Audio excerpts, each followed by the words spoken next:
Hello guys, and welcome to another engine video. Like I did last week and the week before, we have here an engine to reassemble. So the last video was here the 2-liter V6 turbo for the 166, and previous of that it was the 24 valve 2.5 liter engine. Well, the 24 valve, this is the 12 valve engine, okay? So this one over here is the 1.9 liter MutiJet engine found in 156, 159, GT, 147, and a lot of other makes and models, because also GM would use this engine on Opel, and now more recently in other models. Even Jeep has this engine in the 1.6 liter format. So the 1.6 liter engine is the same thing as this one. It is the same family of engines. So this engine has the 1.6, 1.9, 2 liter and the 2.4 liter, adding here one more cylinder. For this, like I said on the previous videos, all of the tolerances and all of the engineering work was already taken care of on the engineering workshop, okay? So all of the assemble of the half shelves, of the pistons and everything else, it is already measured throughout, and for that, on this video, we will not be taking care of that. Like I said on previous videos, here in Europe, mainly here in Portugal, that work is always carried out by a specialist, a company that specializes in that area. So they refurbish all of the decks, the block, the head, and all of the engineering work is already taken care of, okay? Yes, I can do some confirming on the half shelves and all of that. For that, it is necessary a lot of special tools, and for that a lot of investment, okay? Over here we have the block. We are to take out here the crankshaft out to replace there the bearings, and also we have here the head. It is already ready. For the studs over here, they are new studs. Like I told you in previous videos of the channel, you have to use original and new studs, and the exhaust gasket also has to be original. Over here on the turbo, this turbo has the manifold all in one go, and this surface over here has to be machined prior to the installation. And finalizing here with the nuts. The nuts are only one use and they have to be original. So I have down here a lot of parts for that, and I have here the nuts somewhere. Okay, original nuts to the rescue. So we have here part numbers, but if you want to see part numbers for your specific car, for your specific VIN, you have EPR that will help you out with the identification and purchase of all of that. Also there on the block, we will do here the freeze plugs. All of the freeze plugs will be renewed. These ones are good, but we are doing the entire thing, so we are to take care of that as well, okay? So here on this engine, on the bottom side of the engine, you have here the crankshaft, as you can see, very small compared to the large ones we did last week. And we have here the bearings, the support bearings, the bearing caps, if you will, and they are numbered, so 0, nothing here, 1 over there, 2, 3, and 4, okay? On some previous iterations, you have another marking, a dot on each one, telling that side of the cap is to the rear side of the engine. On this modern block, does not need, because the cap itself cannot be the wrong way around. It does not fit, physically does not fit. That length over there and that one over there is different, okay? So I want to take out my caps, and I can mix them up all together because nothing will happen, and take out here the crankshaft in order to replace my bearing caps, okay?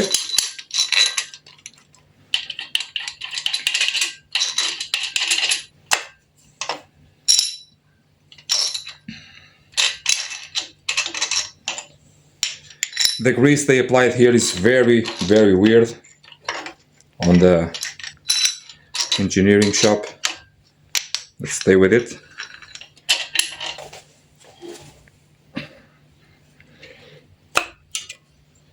To remember here that we have the target. I call it the target, but it is not that name, okay? The RPM sensor reads this target over here all around. I never seen one come undone, but I heard of it. The bolts over here, 1, 2, 3 bolts over here, sometimes come undone, and then the target moves around, okay? Never seen it happen, but I already heard of that, okay?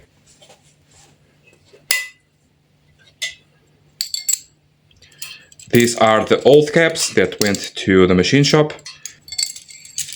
These engines do not suffer much from wear on the bearing caps or also on the piston, on the rods, not at all, okay? This engine uses from factory piston squirters. They are not here, I have to install them. And it is a closed deck iron or steel casting block. It is a very resistant block. We have here the oil injector for the piston. It has a anti-return valve on the inside over there. They usually do not clog up, so they are definitely reusable. One on each cylinder. And the piston itself has a relief for this injector to go in, okay? Once the piston goes down, it has the relief for that. The bolt is a 8mm head bolt, 8 or 9, but I believe it is a 8. Does not use any, yes it does. It does use a little bit of the lock thread.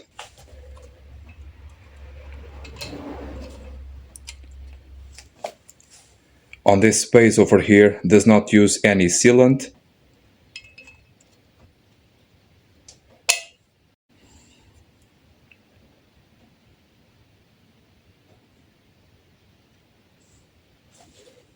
Like this is quite enough.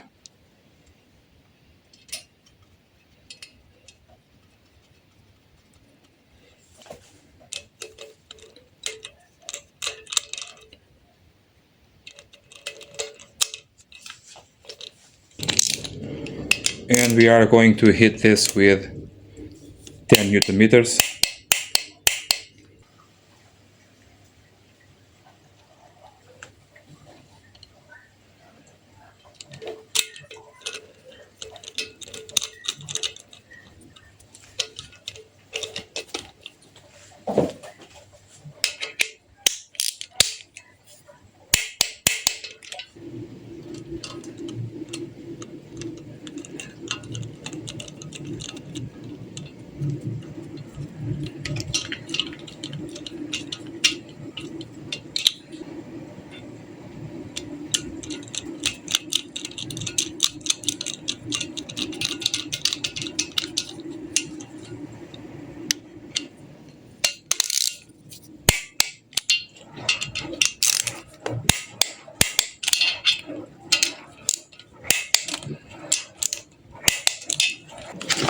Here for the bearing caps, the measurements give us the standard. So from factory you have several colors, and the colors are basically when you have to do a little bit more of machining, you have the oversize, okay? Not quite like that, yes I know, but for aftermarket that's the way that normally it goes, okay? So for aftermarket this will do for STD, for standard. And if you are to go to original, you have to go by color, okay? On EPR, all of that is available. And we have to install them on the engine and all on the caps.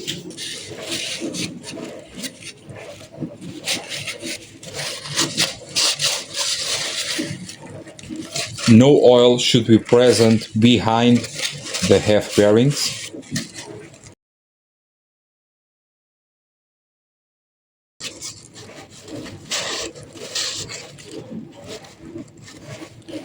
These half bearings have holes for lubrication, so you have here four with holes and 4 without. The ones without are for the caps.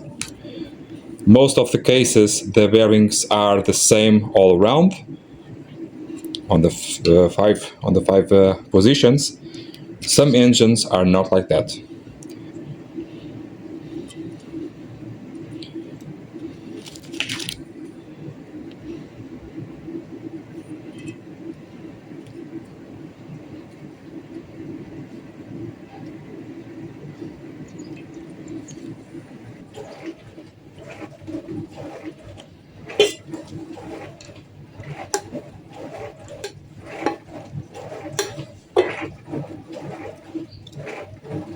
The bearings are self-centered, so even if they are not quite in place, the weight of the crankshaft and the tightening, the smooth tightening of all of it, will get it in place.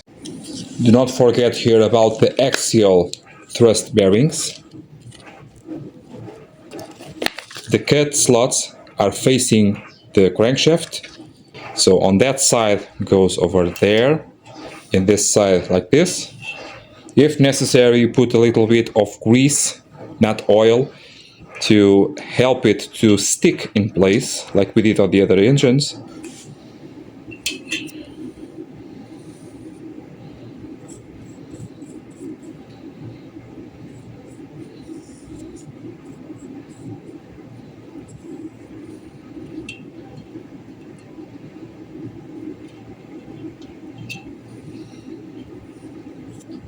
Or you can call siliconator and do a pass over here. What do you think?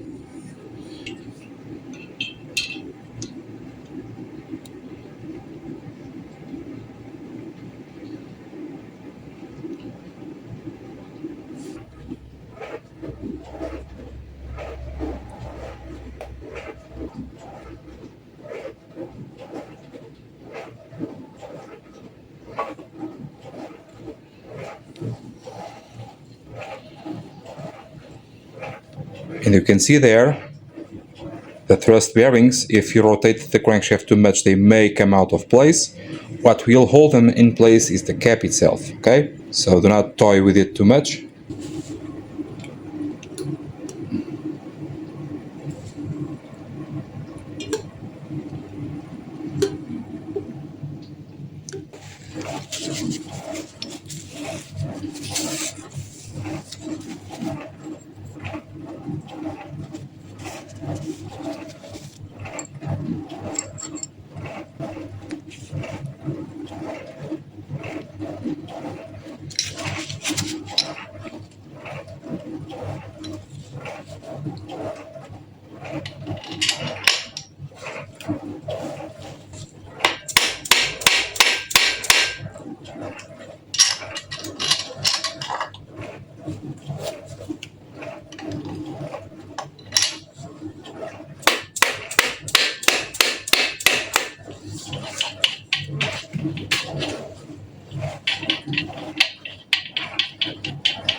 25 Newton meters on the first pass.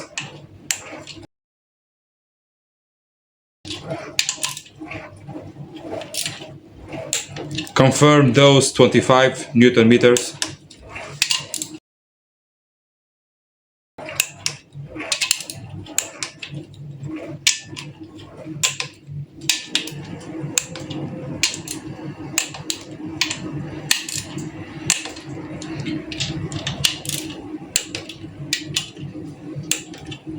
The second pass will be 100 degrees of turning. Very smooth, very nice. Things will start to bind up once we have pistons in place because of the piston rings. So night is falling fast. I will have to be done for today for the recordings. I was resume work on my computer.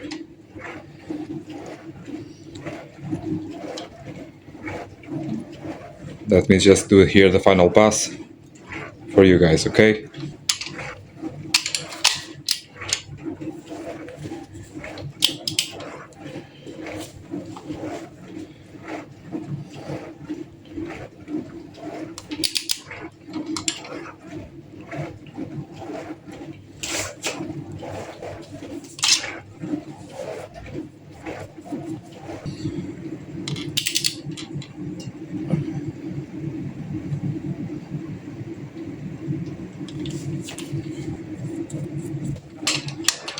I thought I was able to record here by night, at nighttime, so, but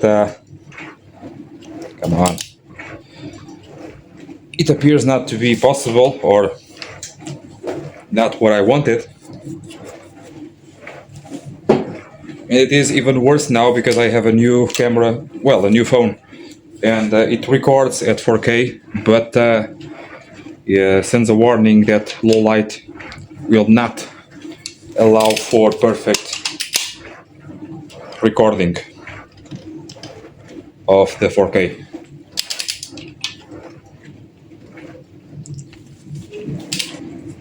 I just bought this phone not more than 24 hours ago and already recorded more than 100 gigs of footage. It is the weekend and I do not have my kid with me, unfortunately, and I'm working through Saturday and Sunday. Try to have something for you guys.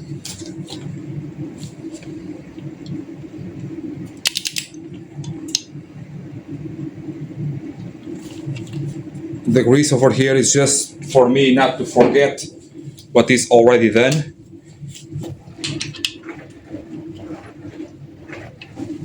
Those fancy pens will be for the best, but I do not have them.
If during this process it starts to bind up, it is because probably the caps are not the desired measurement.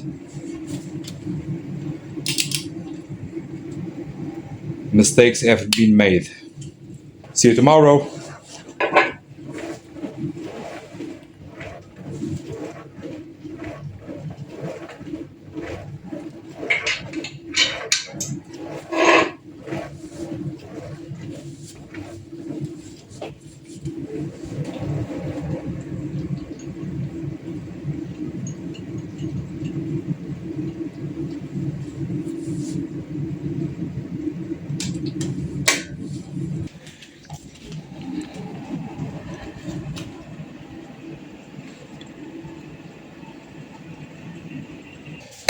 So here we are again with the pistons and the con rods and everything like that.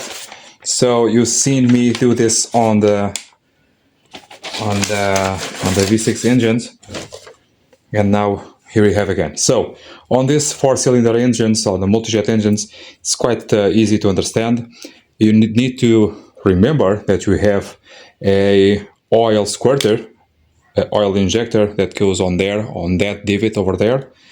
And the position of the con rod in relationship to the piston itself is, well, you have to have it correctly. And the correct way is to have it, if you want to remember, the number faces the front of the engine, and those divots over there go to that divot over there, okay?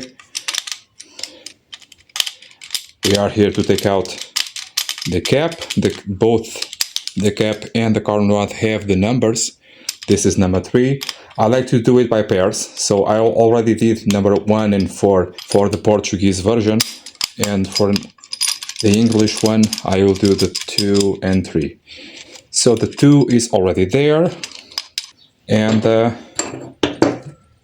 just go ahead here and put in the caps. They are not drilled through because these con rods do not have any oil passageways, unlike the V6, which has a small hole for cooling the area of the crown of the thing. Squirt a bit of oil,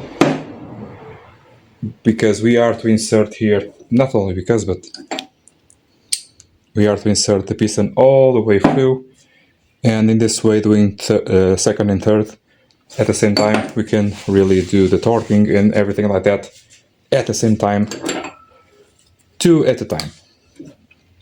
It's much quicker engine to do than the V6, as you can imagine.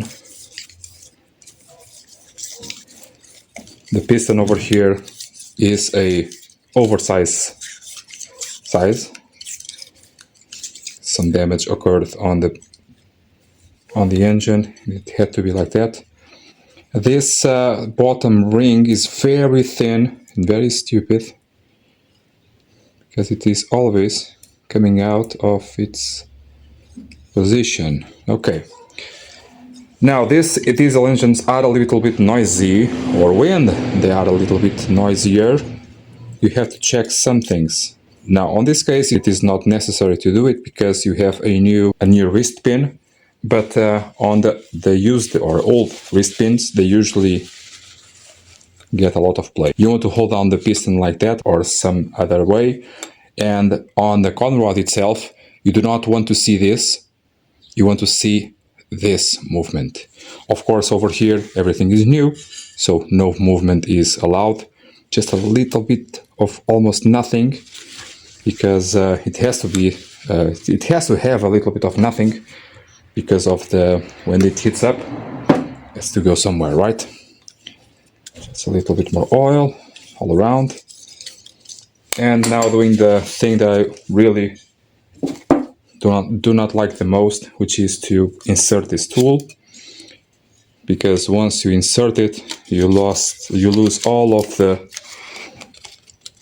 visual inspection that you wish to have, but you don't. Try to put it straight as possible, and now go into the engine block to do the rest. And so here with the rest of the fire. Okay, so here on the number 3, sorry about that, we have the squirter here on this side of the block. This is the side that faces the firewall. This is the side that faces the bumper and the radiators and whatnot.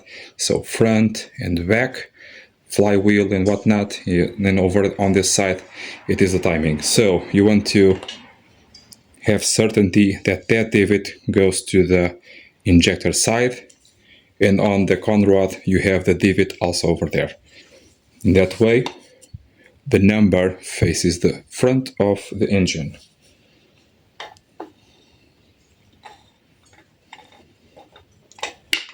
This may not work at first shot.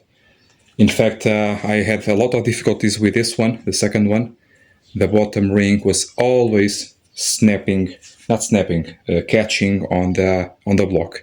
The block itself was obviously oversized, and the chamfer over there is not very pronounced, and that also is a reason why I am having so much trouble to insert this. But let's be patient. Let's do things the best we can. All of this info is available on the normal sources, but sometimes it is not possible to use those sources, like a blackout, for example, as we are having right now, because most of the sources are online, right? So the piston has these divots over here because it is a diesel, so we have to have this dome-shaped thing. And for that, doing this with a hammer sometimes is not very exact. So I like to do a little bit different. It may work, sometimes it works, most of the times it works. So let's see. If you notice that the piston will not go in, it is because the rings may catch over here. I also do not want to over torque here this sleeve, because it tends to make things worse. Oh, like a glove. Nice. Nice. This one I had to do it 4 times. Now going all the way through till it stops. And now turning the engine, and we can do 2 caps at a time. Whee! Ta-da! So this is Mr. Number 2. Remember now that the face of the engine, the front of the engine is now this side, not that one, not that side. Yeah. So for that, number corresponds to this side, and the impole to that side. Also number 1, 2, 3, 4. Okay. Also correct. You can always inspect later, but number 3 in the divot, so divot for there. number for me, my side, 11 millimeter head bolt. Torquing of this is 2.5 kilograms or 25 Newton meters, and then 60 degrees of torque all around, except the support bearings, of course.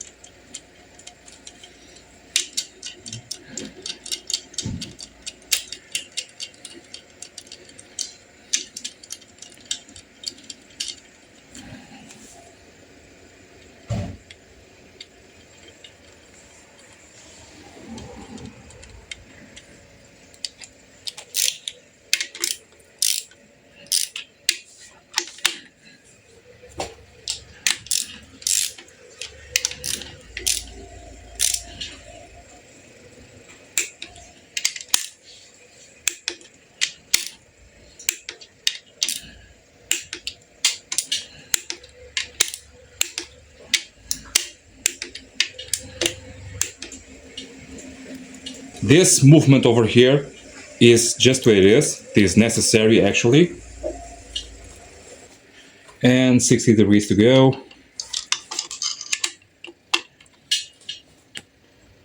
Best I can.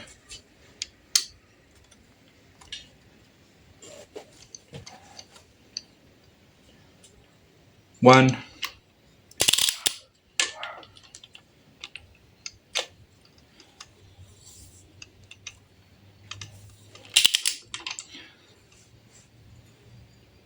And 2.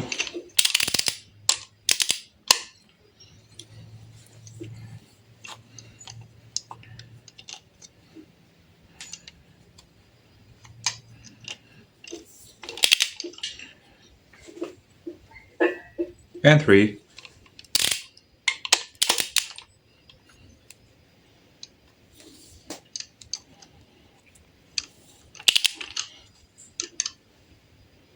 And 4. Now the engine will not spin so freely as it was before, because now you have the drag of the piston rings and the pistons themselves, but not really that, but the piston rings will do some drag, and for that you will have a little bit of resistance. But as you can see, it spins, so nice and easy. Yay! Oh, I'm seeing something. So a lot of confusion here with this part. Let me tell you about this, okay? As you already know, I already did some videos about the seal over here on the back side of the engine, where it goes the flywheel. And most of you say that when you have that problem over there, you must grind it down or put a sleeve in, a speedy sleeve or something. Nope, that is from factory. That is the way it's supposed to be. If you have that here, that is the problem, okay? But that over there, that is normal. That is just the way it is.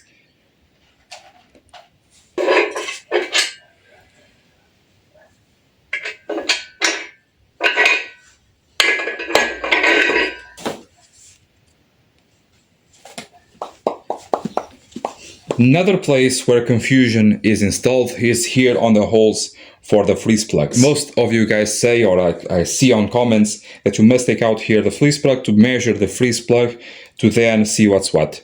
First of all, once you take out the freeze plug, the roundness of it is gone, okay? Then that does not matter at all for nothing.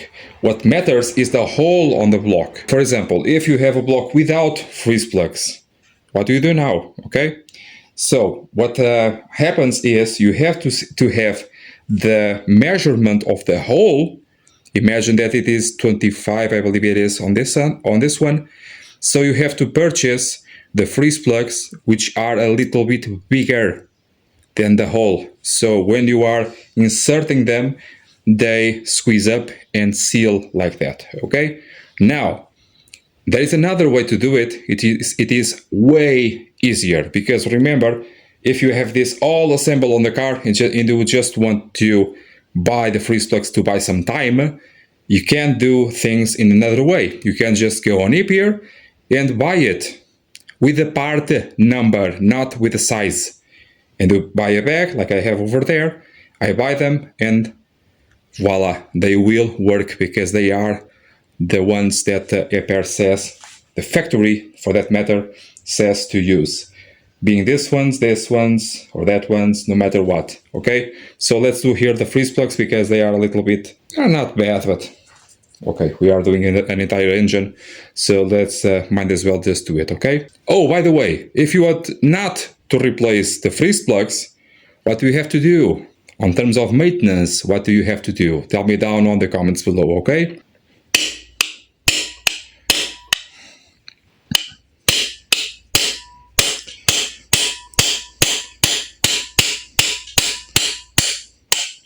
Okay.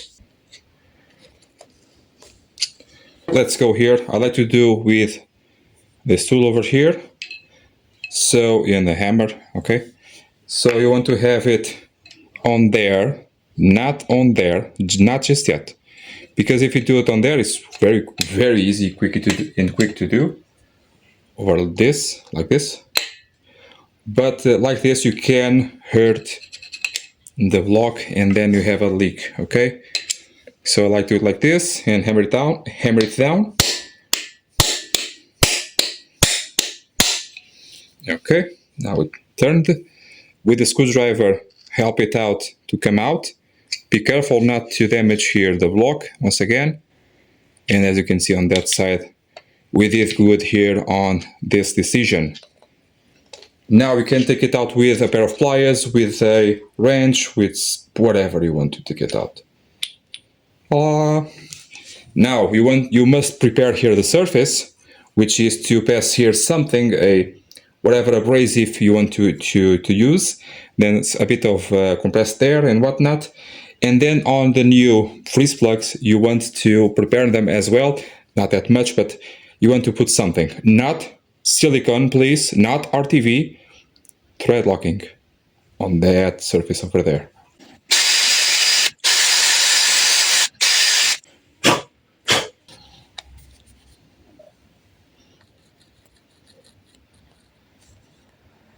Dala.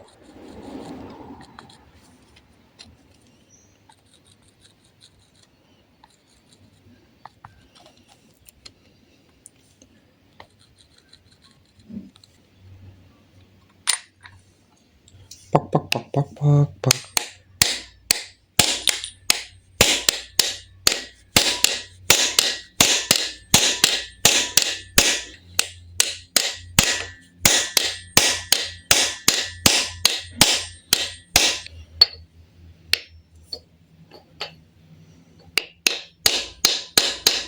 Yes.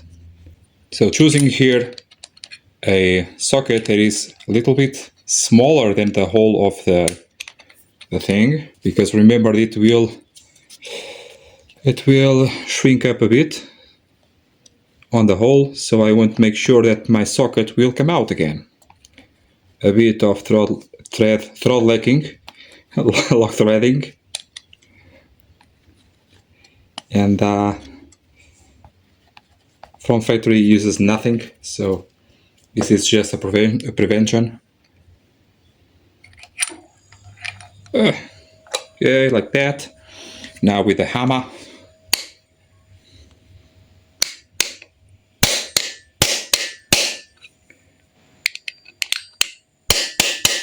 If you want to finalize here with a big towel over there on top, just to be really, really nice, you can.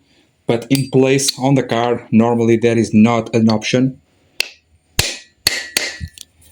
So do it like that so you can train how to do it. Now just rinse and repeat.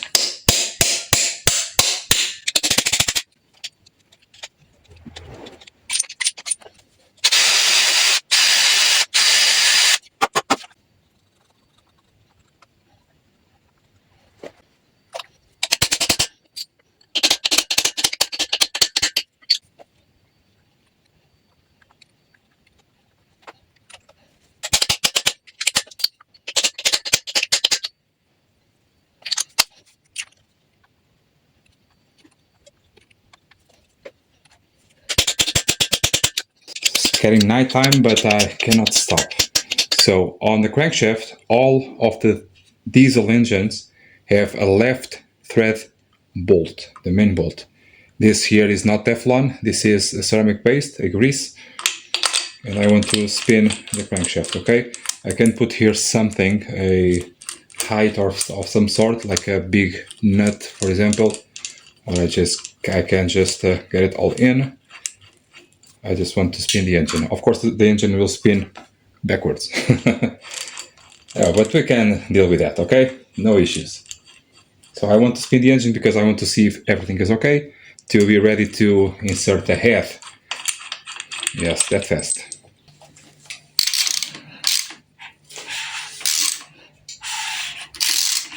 So minimal force should be required, okay? So just spinning it down to see if everything is okay. I can see that it is. Just have the drag of the piston rings.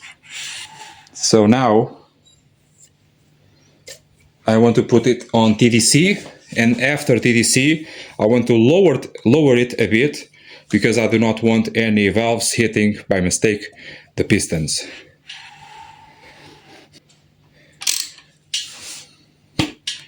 So I just did here a bit of torquing on the bolt so I can spin it on the correct direction.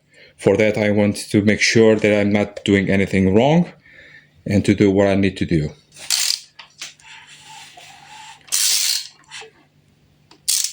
Oh, yes, that.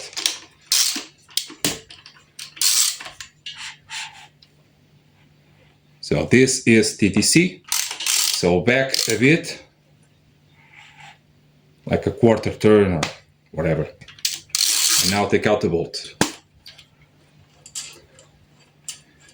Now I can put in the head gasket, the head, the studs, the Valvetrain, manifolds, water pump, thermostat, a lot. I only use original head gaskets. The price on it is not a lot, okay, around 120 euros, about that. And for that, the trust that we gain with this is really much better. So the gasket has over here, says top or auto, which means the same thing. This is the part number, and this is the indication of thickness, 2 holes. For that we need here some dowels. Also for the dowels we have it on E-Pier, the part number if you need, sometimes they go bad.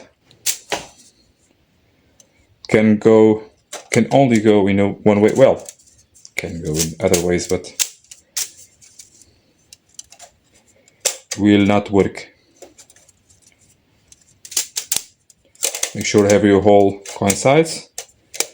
Oil feed holes, oil return lines and holes, and everything like that. So nice. I have an idea, why not?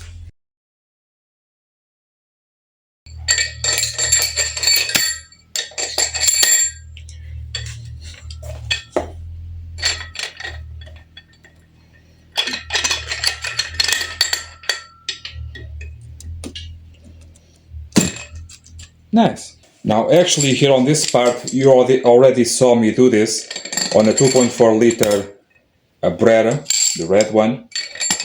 So just do the same, I'll be a little bit quicker. I like to put here the ceramic paste. I'm just here making sure that everything is nice.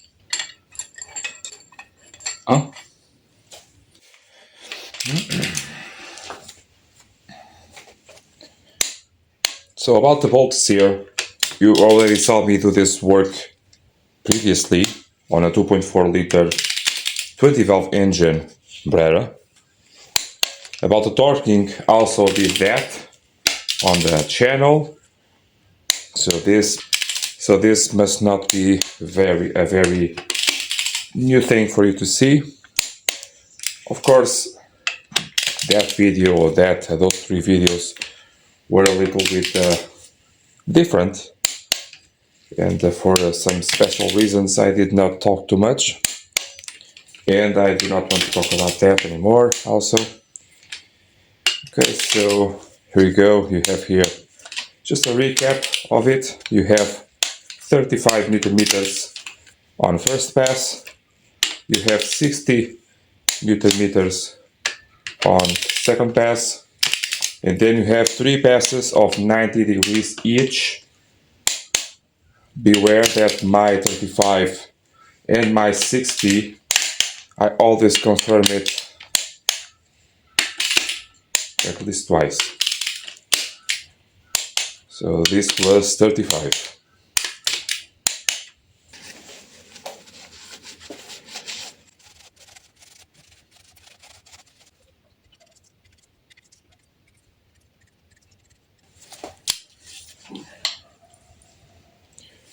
Like I said earlier on the channel, you can do this procedure with the tool. I have the tool, as you just seen. But over here you can do it much more quickly with these dots. Also, the dots allow me to visually inspect if the bolts are already torqued or not, because sometimes I have, in the middle of the day, doing my regular work, I have to stop, and then I have to come back again several times, and I want to make sure that I did not forget anything. Also, being 90 degrees passes, it's very easy to just do it like this, okay?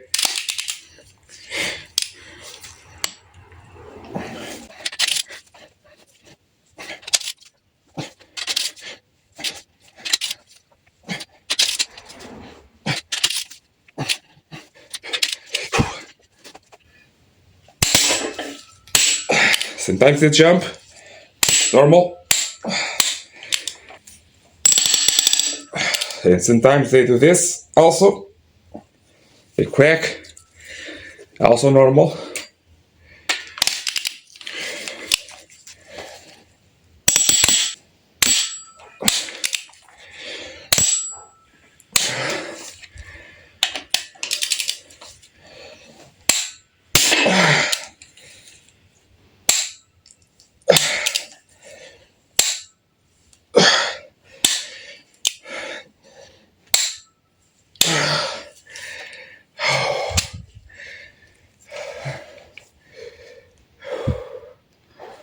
Done.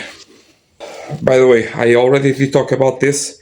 The bolts, the head bolts, can be used 4 times, 4 separate times. This includes the time of the factory assembly. So factory assembly is 1, so we did 2, or the second, and we have 2 more on these bolts, okay? Of course, you can replace them anytime you want, but factory says you have 4 lifetimes for these bolts, okay? New glow plugs. This is also something that I did talk about a lot on my channel. I have videos how to install them, how to remove them if they are stuck. I have videos for testing. Really a lot of stuff that can and will be useful for you is down on the description.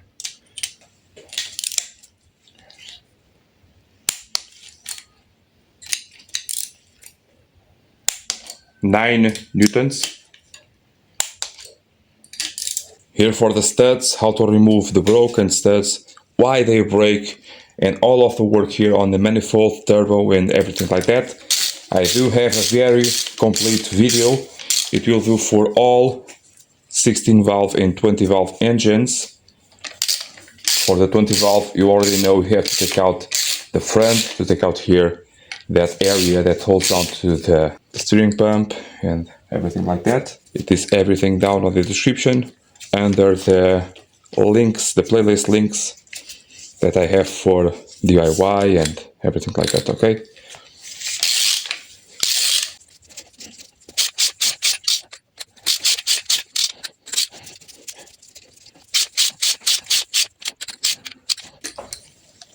By the way, this is a special tool for removing and installing studs.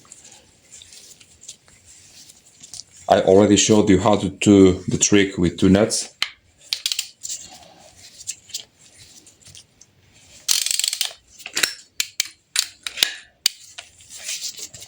Be careful not to insert the tool too low. If not, if you do that, it will hit the head and then the stud will not torque all the way down. About the torquing of the studs, it's just as soon as it bottoms out, that's it, okay? No torquing required. Make sure to only use the original gasket, only the original gasket. For this chassis number, this is the part number. If you want to see for your car, for your case, make sure to see on ePeer your part number, okay? I chose so many times on a channel not to show the part numbers because people copy the part number and then on their car it will not work because the chassis number is not the same.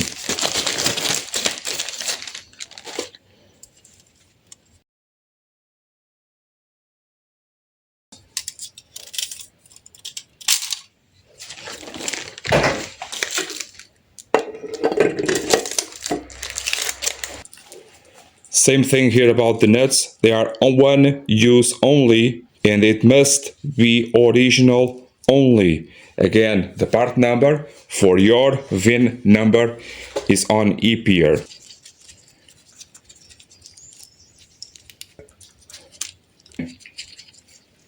I'm sorry here about my tone.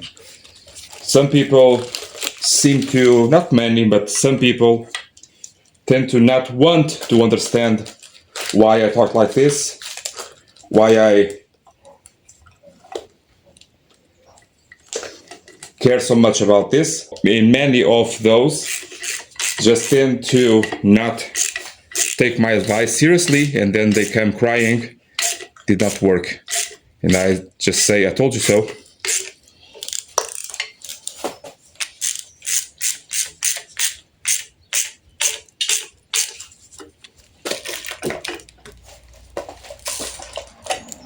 Yeah.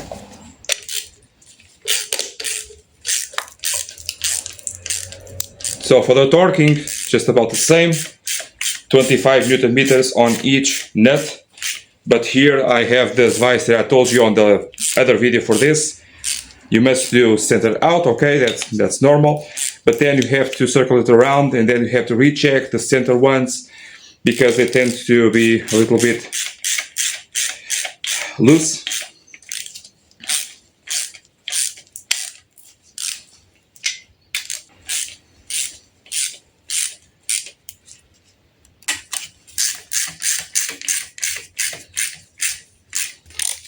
I know that some modifications are existent on the manifold. I do not do modifications.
And now for our next trick, we have here the intake manifold. This intake manifold is in two pieces, as you can see over here. And it means that you have an internal gasket set. So you have your normal gasket that goes over there. I do not have it right now. I have to have it come in. And then you have just a normal thing, okay? This manifold is already drilled out through, so it has no flaps. and for that you do not need to put in the older style of the manifold. Okay, so you can also do something. So Alfa Romeo did when we had service bulletins. Every time we did some service bulletin, we did a white dot on the parts. That signifies to other technicians that the modification required by the factory is already performed. This is not a modification by the factory, but I can, well, in my view, I believe it is a more original way to preserve things. So, the gasket set that goes over here is not available anywhere, I believe, from the research I did on the several past years. But also you can very well reuse this gasket set. So we have here 4, so for the 4 holes, and another round one. This one is available at any hydraulics shop. Okay, now two things. We have here a hole. Not every engine has this hole working. Depends on the manufacturer specification. Some of them have a little nibble over here that goes here and has a orange cap sealed off. That is the case on this engine. Okay, another ones have a thing that goes into the reservoir. For this case, they always break. They are always broken, and I can put the nibble in and it'll still seal because the area where the O-ring lives is okay. But I usually do another thing, that is, when I have this to the machine shop, they do the work of removing the swerve flaps and cover the holes, obviously, of the swerve flaps. They also can put in there something. Normally it is a blind screw to cover that up. I have to send it out to do that because this one is not done yet. Okay, and as you can see, everything was thoroughly cleaned and washed properly, including there on the inside by the same company. It is cheaper this way for me, have it being done, than to do it myself, because that way I can do other stuff, and that way it is cheaper for the customer. Okay, then that goes over there, and you can assemble everything in one piece into place. After that, putting in here the support for the high pressure fuel pump and doing everything else, including here some other stuff. While I do not have yet the gasket and that hole taken care of, I will start here by this top area, including here the tappets and the hydraulic lifters. These hydraulic lifters are very high quality and they can last you well over 20 years. Just have to make sure that the lifters over there, the tappets, are not very worn through. These ones are acceptable. And remember that you have 5mm and also the earlier ones 6mm valve stems. Okay, so this coincides. Good to go. Okay.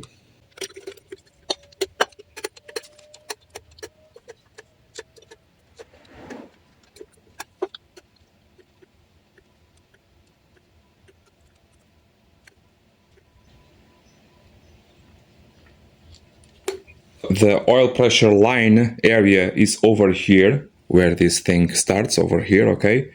And we have the oil coming in to the holes to lift up the lifters. The lifters have the hole over there, and the oil goes around that area until it finds the hole. For the first start of the engine, it is quicker, it is not mandatory, but it is quicker if you point that hole to that area of the head, where you have the hole on the inside of the head. It's a similar hole. It reminds me of the hole of the gearbox that I'm doing, and I did the editing, and it will come up next week, actually. So a very interesting hole, an anti-jamming hole, that it is necessary to not to engage 2 gears at a time. So this year starts with a bang, with a lot of technical videos engine gearboxes and whatnot. That spring over there, it is not mandatory to have it, and it is not mandatory to be exactly like this one, because the factory modified the part number. That's why you have several part numbers for the same part, and I have that on there.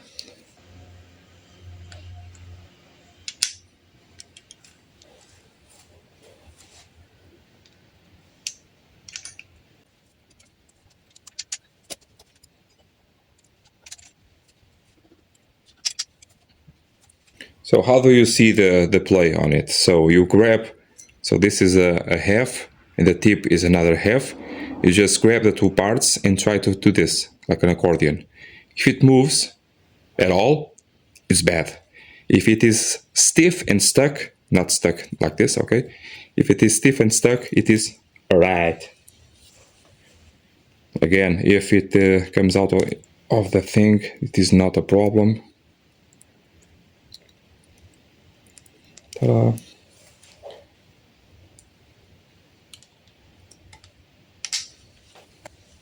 After this is all in place, this little spring over there does nothing.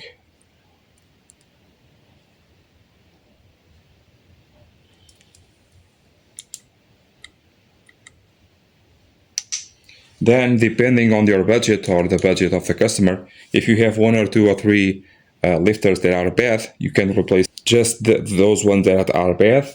If you have more than 8, that is my math over here. If I have more than half, I tell the customer to do all of them, the 16. If I have just one or two or three, okay, just do those ones.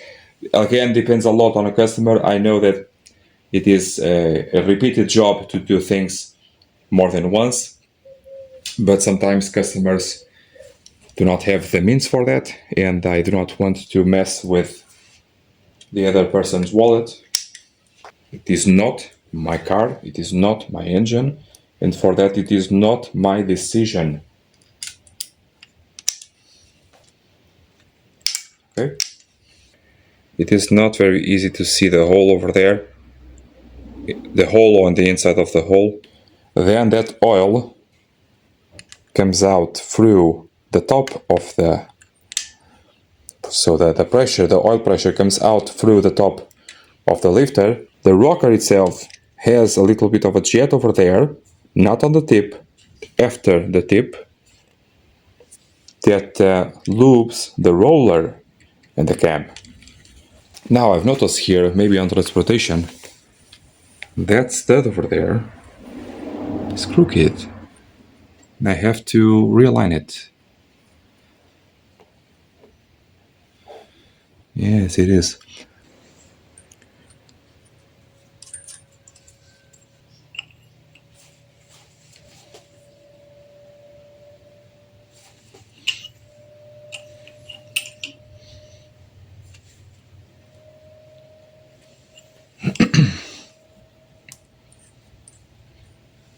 I think I overdone it. I think I overdone it. Calhando. Logic.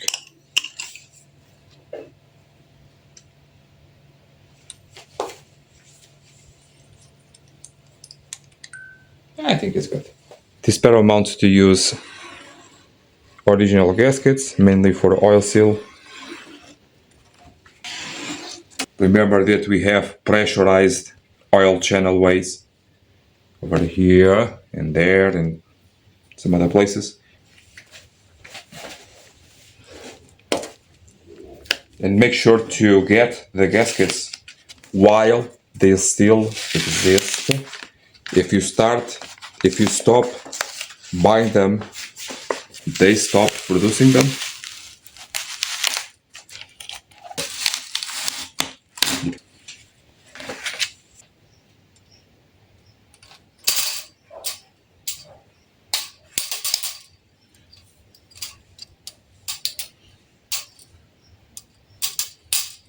Yes. Now here on this part of the assembly, many people still are confused about this. So we have here this top section of the head. This allows here the cams. It is all cleaned up on the other side. On this side over here, it has some engine oil. It is all good, okay? And I like to keep it that way. Two things over here. First of all, you must insert this in a way that the cam lock over there is near enough the placement. For that, I did back up the crankshaft a bit to impede some of the valves to hit the pistons. And why is that? So no matter the position of the cams over here, no matter the position, some of the lobes are already pointing here to the rollers. As I am pushing down with the tightening of that part on the head, it will open the valves, okay? When the engine is stationary, when the engine is off, some of the valves will be open at all times, no matter the position of the engine, no matter how and when did you stop the engine. The valves are not all the way closed.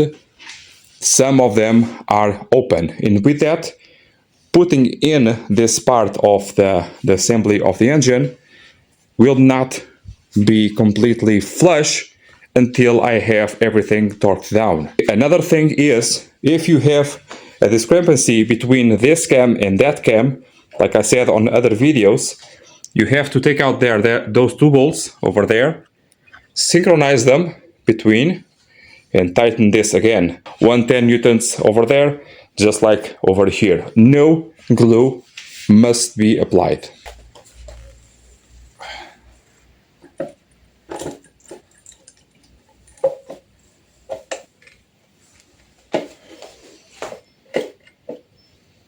Make sure both dowels are there. Make sure all of the rockers are not tilted with this assembly. Normally it's all good. These engines are very good on the assembly.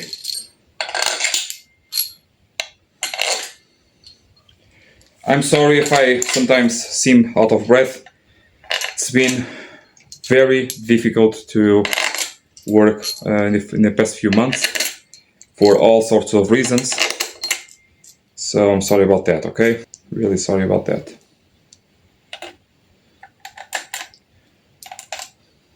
Don't worry, okay? It's all good.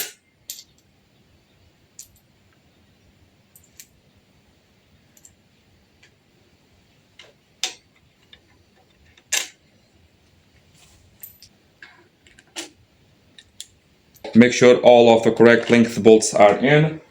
If you have doubts for that, again, on here you have all of the answers. A lot of concerns here about this kitchen. Not that stupid, okay? This is not a kitchen for cooking. I just have there some coffee, some waters, the fridge for so the fresh beverages, nothing else. Also there the sink, it's just to wash parts. This is not my, well, it is my home, but this is not where I live. I live on the home itself. If you want a guided visit, a video visit about my house over there, just if you are curious about that, I can do something. Not a video just for that, obviously, because I think that is not very nice to search for. Just on the end of a video, any video, I can do that if you want to, okay? It's mostly deserted, the house is a big house. I thought I was going to have a big family. That did not happen. So yeah, that's that. Okay, so go all the way on the bolts by hand, and then start with the torquing procedure. This is kind of like torquing a head in that sense of middle out and spiral thing, whatever you want to do.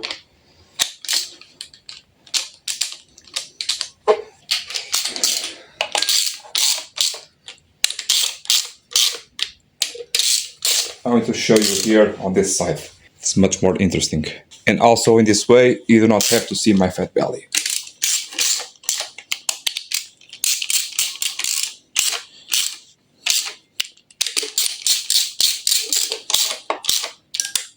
So torquing down firstly the ones that need to lower the head, push the head down, then do another pass by hand all the way.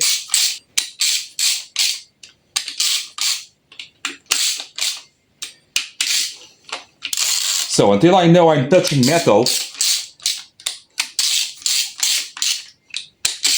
I do always by hand, and then only then I grab my torque wrench and do the torque. I believe we are close. You can go ahead.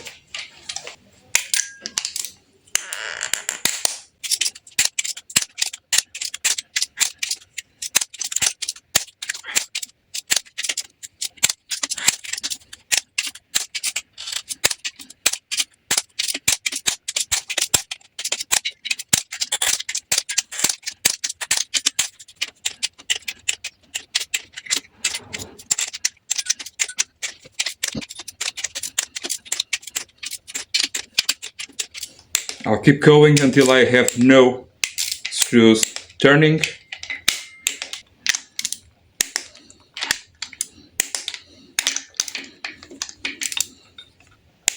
Water pump time! Coolant pump. So putting here the metallic gasket. This metallic gasket or any gasket cannot use ever RTV. Some gaskets even come with a warning, a sticker or something saying that. Don't do it, please. Also, something else, these water pumps here cannot ever have RTV. I'm joking. Cannot ever have a paper gasket. It has to be a metallic gasket, always. I only use Pierburg water pumps. And now I'm starting to use Valeo water pumps. They are the same maker.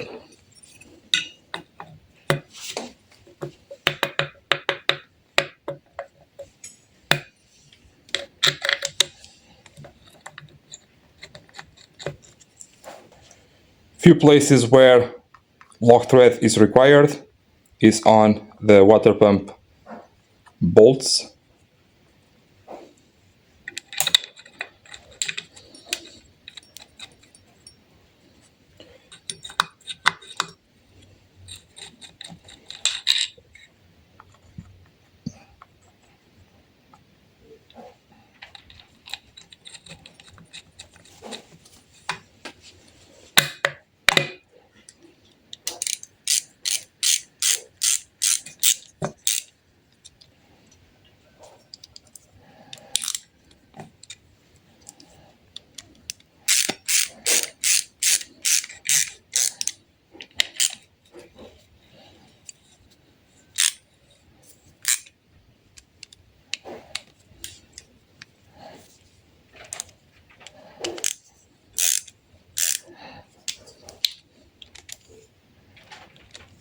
.25 Newton meters.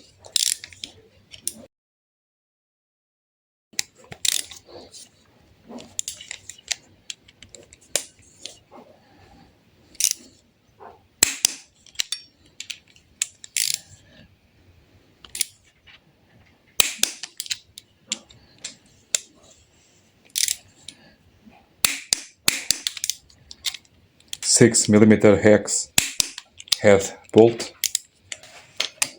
Let's open up here the oil pump to do a thorough wash and also to see if everything is okay.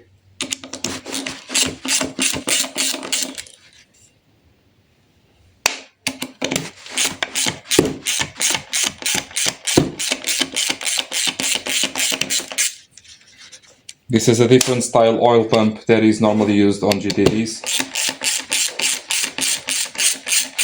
And quite frankly, I do not like it because it uses here an O-ring that fails a lot on a lot of models. Mercedes likes to use that a lot, for example.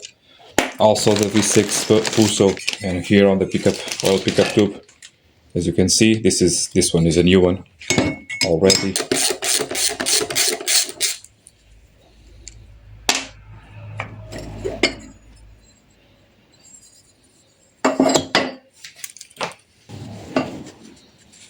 Normally the cogs have some markings to point up. That is important. This one only goes one way. This one can go both ways, but we must maintain the proper assembly.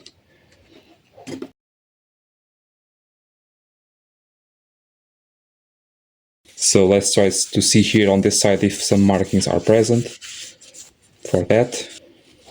So we must take a picture or something because the markings are, the score marks are different. So this one has a little bit more on this side a little bit less. Okay.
So I have here a problem. The gasket, the new gasket that I was able to find, or a set of gaskets, is not exactly the same as it's supposed to be. So over here, instead of doing this, it does this. So for that I have to order a new one, but today is Sunday and I cannot. And tomorrow or the day after tomorrow I can take care of that. In the meantime, I just hang here the oil pump just to save it. Okay. Of course, you have here this square area that has to match that square area. It's just that simple. I did already install here the seal. I do have a lot of videos for seal installment. And I believe it's easier to install it before inserting onto the shaft. Okay. Also, I want to do this to make sure I have all of the correct bolts. I have 3 long ones on the bottom area. Remember that bolt over there is there that you have to do the placement for the tool to lock in here the crankshaft to do the timing. In this way also you can continue with the video. Just imagine I did put in the seal. So the gasket, it is a metallic gasket, so no RTV, no special honey thingies, no nothing, just dry in and that's it. So another thing that I like to do, and I'm doing this right now, is I know that I have a problem here with the gasket, but I want to continue the job because I know that along the way I will encounter more things. So I will deviate my attention to assemble other parts of the engine, around the engine, in that way expecting more dilemmas to solve, okay? So for example, here we can assemble here this plate. The plate itself is cast iron on this model, and also on this model we have here a special nut that goes on back there for the tensioner. You have to secure it in place. If you want to, you can use a little bit of grease to hold it down in place. Okay, so then it goes in there, and here we have it. So with bolts and whatnot. Okay.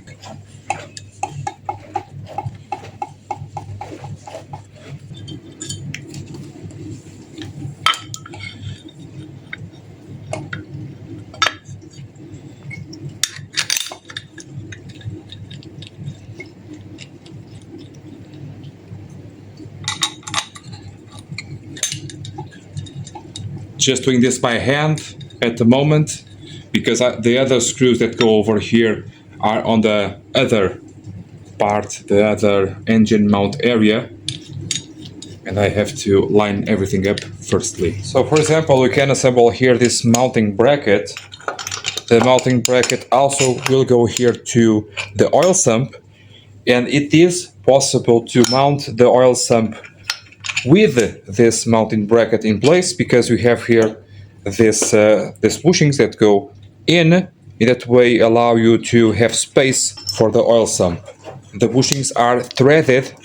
You can actually thread them in or out to adjust to your oil sump. Okay, so we can do that, and we will do that just to show you that it is possible.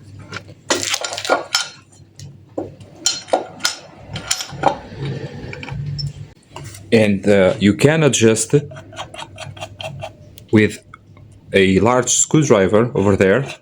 You can adjust that no problem, okay? Also here on this bracket, the big one, you also have the same adjustment method.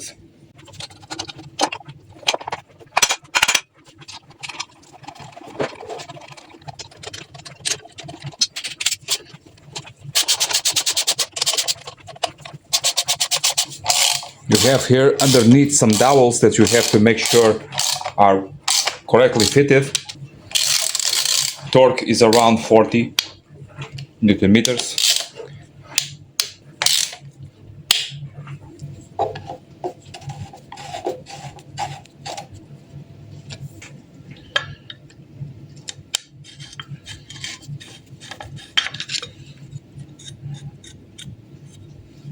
Now next, the water manifold can also go in. It is on this location. Okay, just put in the new metallic gasket, no glue. The gasket has a special hole. The hole is not round, it's triangular on purpose, so you can secure the gasket while it is in place.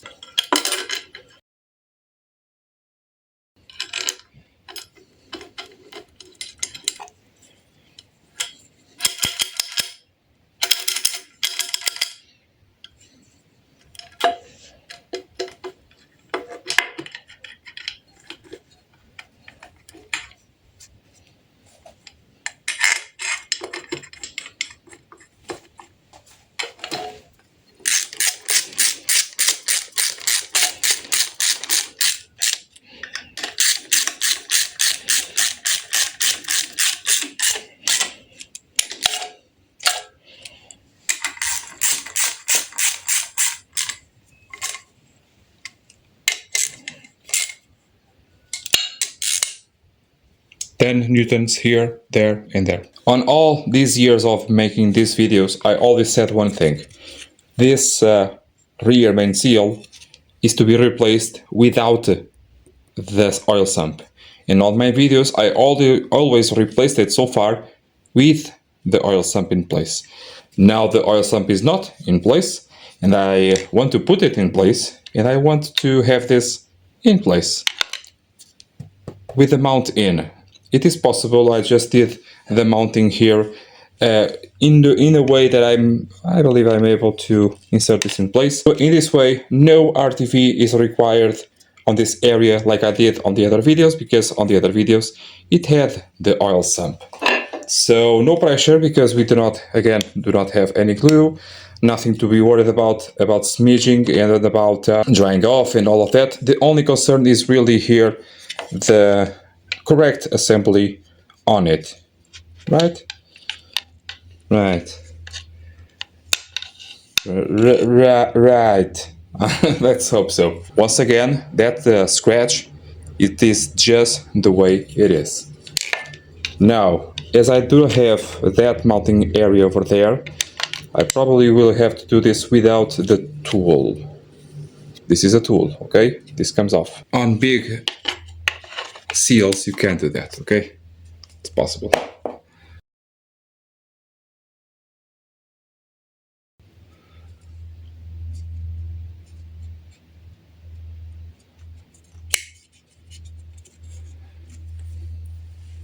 Nice. Want to see that again? So I put in one of the sides, and I then push it like this on the crankshaft and insert the other half.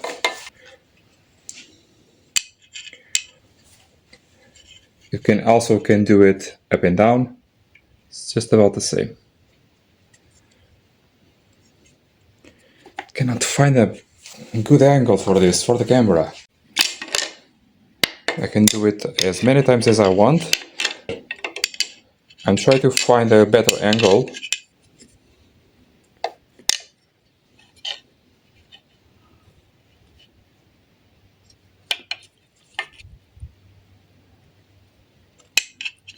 Now up.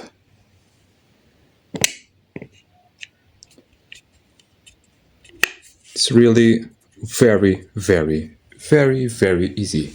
And the bolts for this, the 5 bolts all around, have a little bit of thread lock, the blue one. I usually do not put more.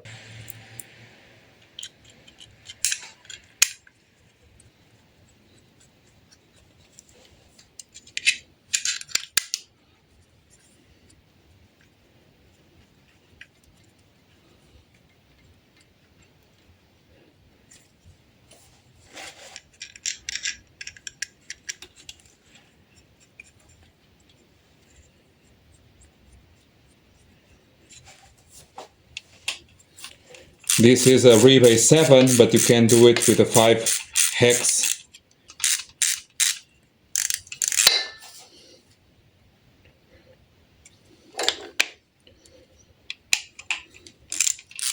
Just make sure it is lined up. It is just a little bit of play, nothing too much.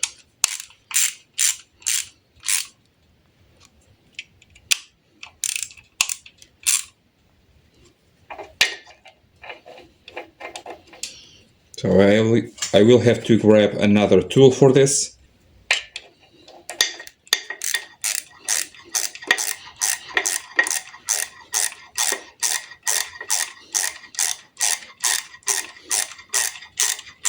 Remember guys, 24 hours before cranking. 24 hours of rest before cranking.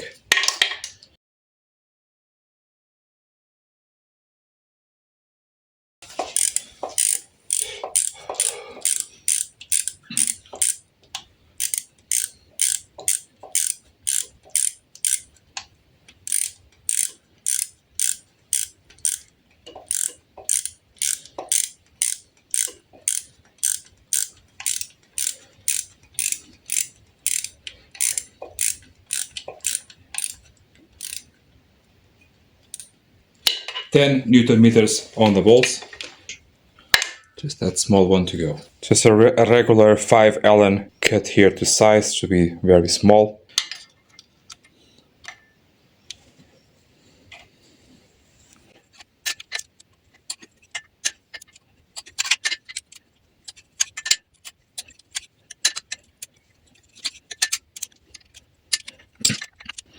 I'll try to judge here 10 Newton meters, okay?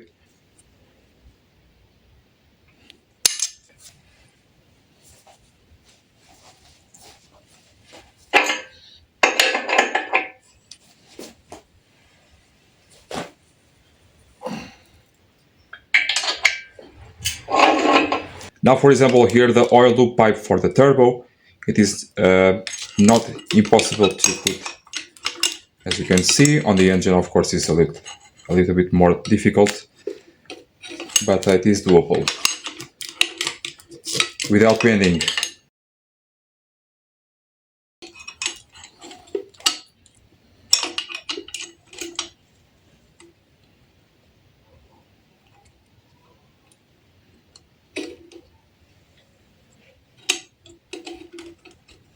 Now, my tip for you here is to just let it stay a little bit loose like this. So we can do here this bottom part.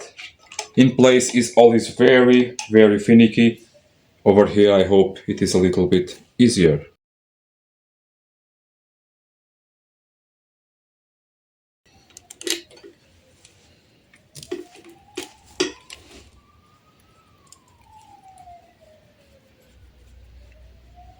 The sirens you hear are the wildfires catching up. Around 20 Newton meters. Same thing over here on top, at 30 millimeter, about 20 Newton meters.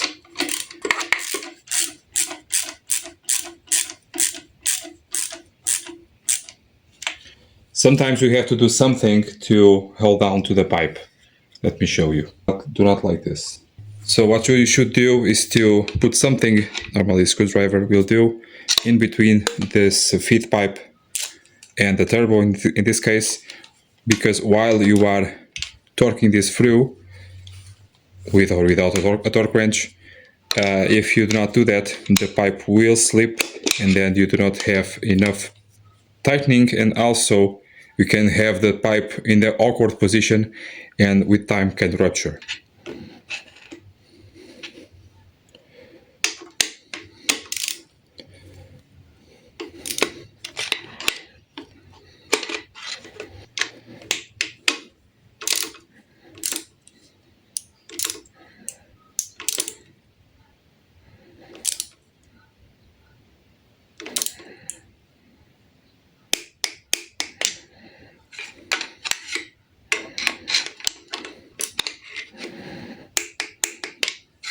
And over here, just alleviate and do it again, because I believe this is a little bit awkward, the position of it.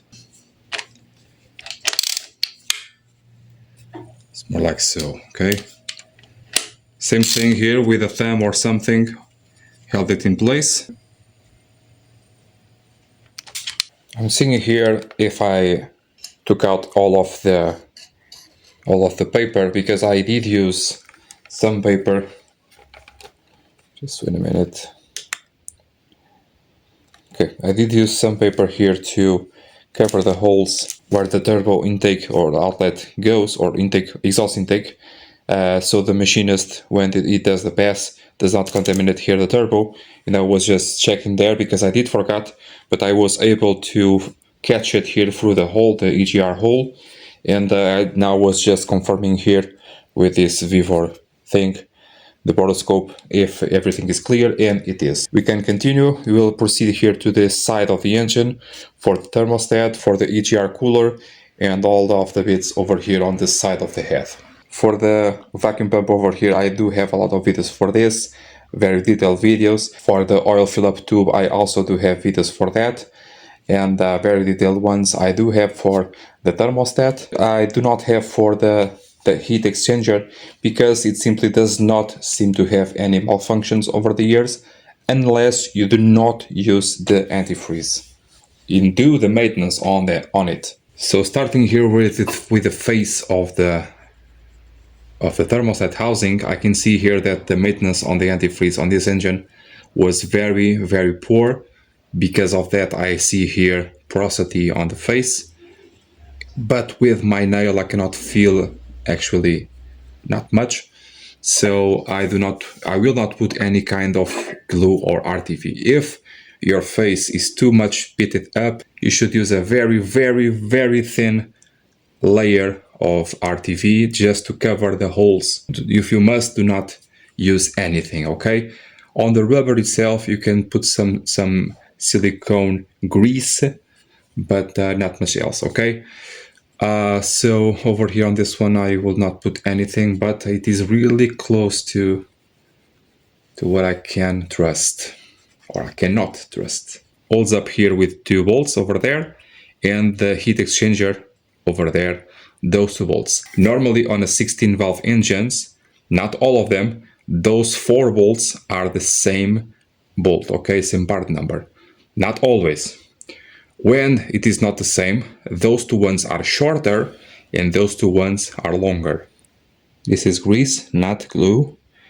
In this way, when I am torquing down the thermostat, the rubber ring can move about and expand whatever position is the most comfortable. Another thing very useful to do with this is to just cover the entire O-ring. In this case, it's not a O-ring, it is a square ring. In the cases where it falls out very, very easily, you can just spread all around, okay, like I showed you on other videos. And in this way, it acts like a glue. There's some vacuum over there, and then does not fall off any way, shape or form. In this way, protects you from when you are attempting to put this in place. The ring over here will not fall out or partially fall out, which is the worst, and then you do not know that happened, and then you have a leak somewhere.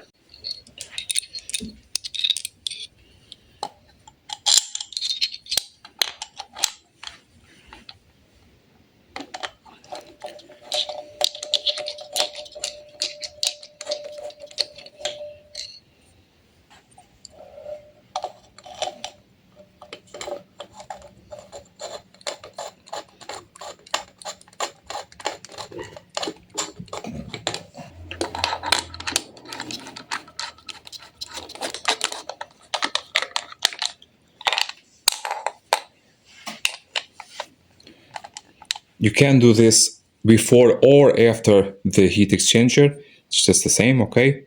Around 25 Newton meters. More like 20 on this case. The bolt is not that long. So let's start here maybe with 20 or 22.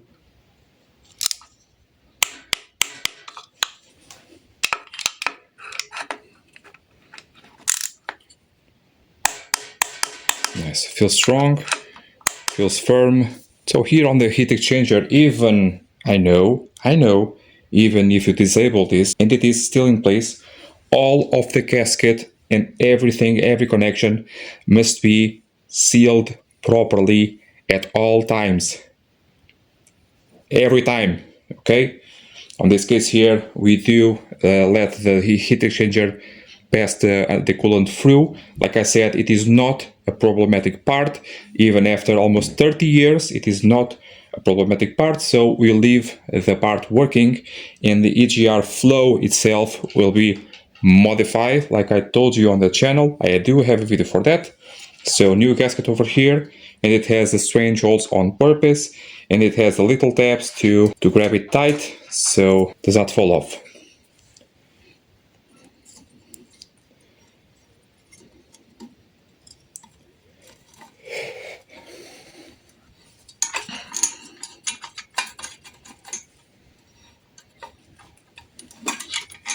Not to be lost on transportation, that is, because the bolts do the job.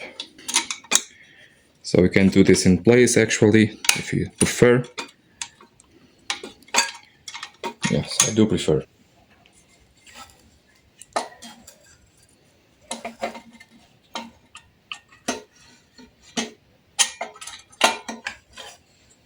Maybe another angle.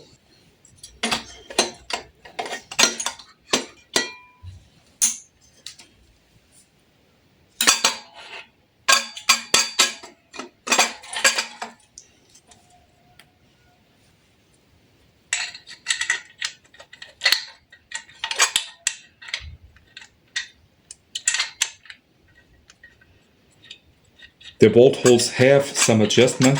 They will be crucial on the next steps. So do not go all the way on the bolts themselves, even if it was not the case.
So you are left here with this movement. And of course, yes, I know you have here this flexible area, but the flexible area only goes so far and also can leave you here with a very awkward angle.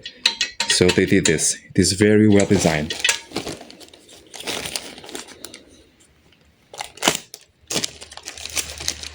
Original gaskets only.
Much.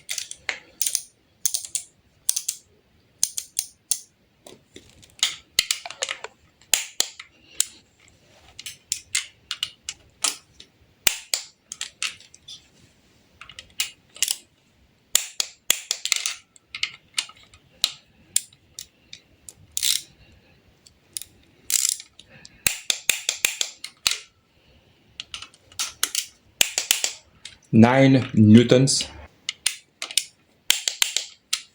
Yes, not 10.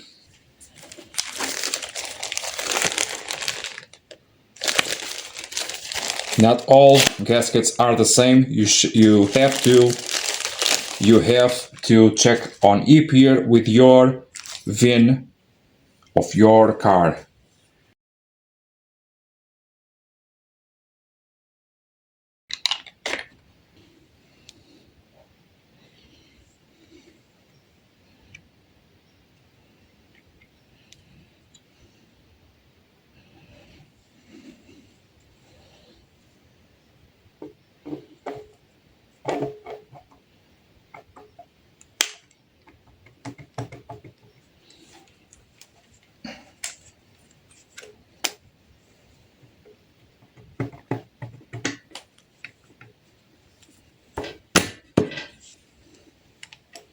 Guess I got lucky. On the other videos, it was a little bit of a hassle to get it in.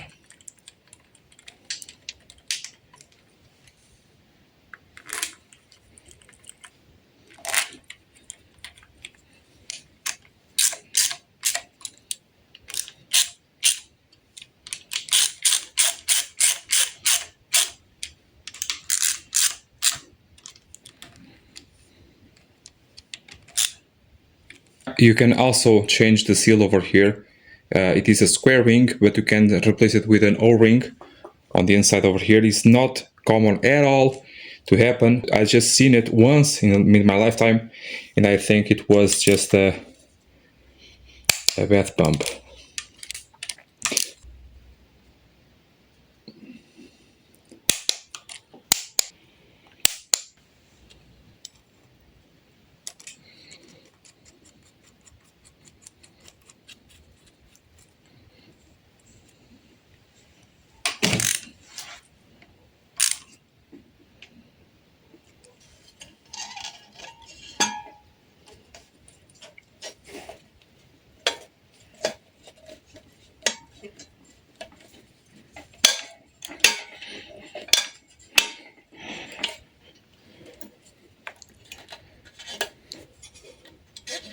You can buy these clamps, these original clamps. They are on ePeer, like I said.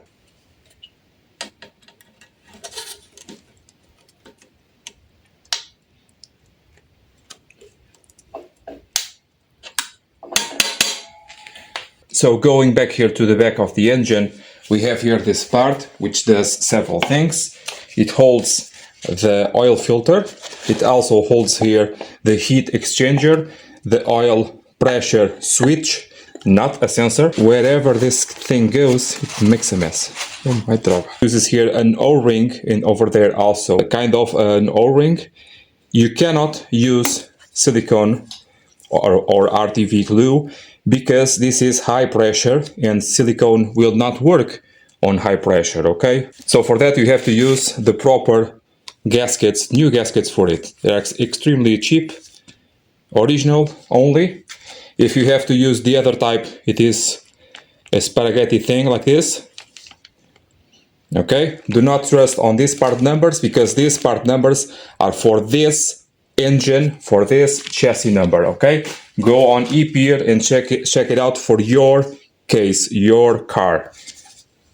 So we are to replace here these two O-rings. One goes over there on that hole, another one goes here onto the face, and then we have 3 bolts that go there, so there, and there. Okay, that bolt down this part to it. Then a word here on the oil filter.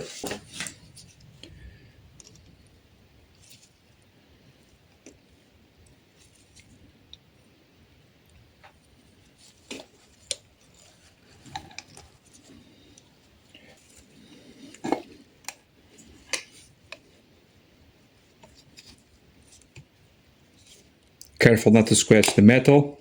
Pinch the O-ring to take it out.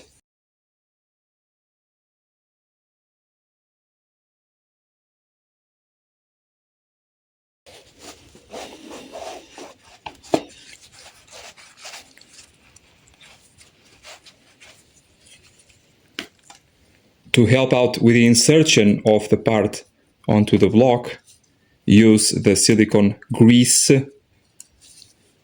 to do it.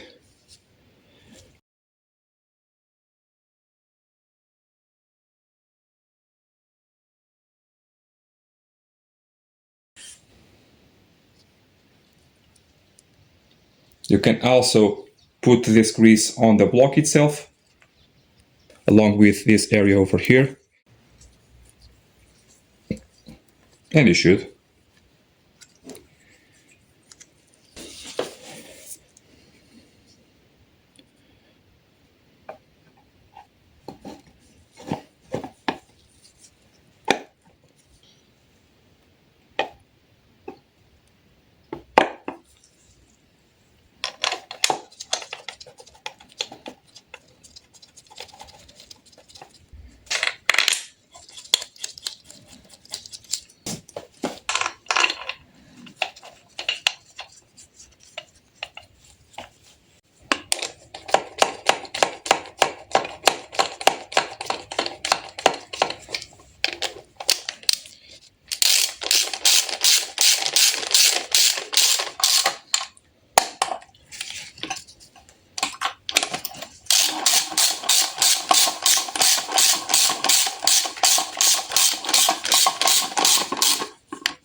So let's make this snug. It should be around 40 Newton meters, 40 to 50.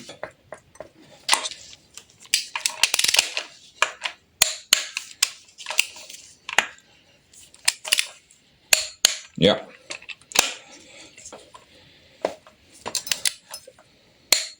Yeah.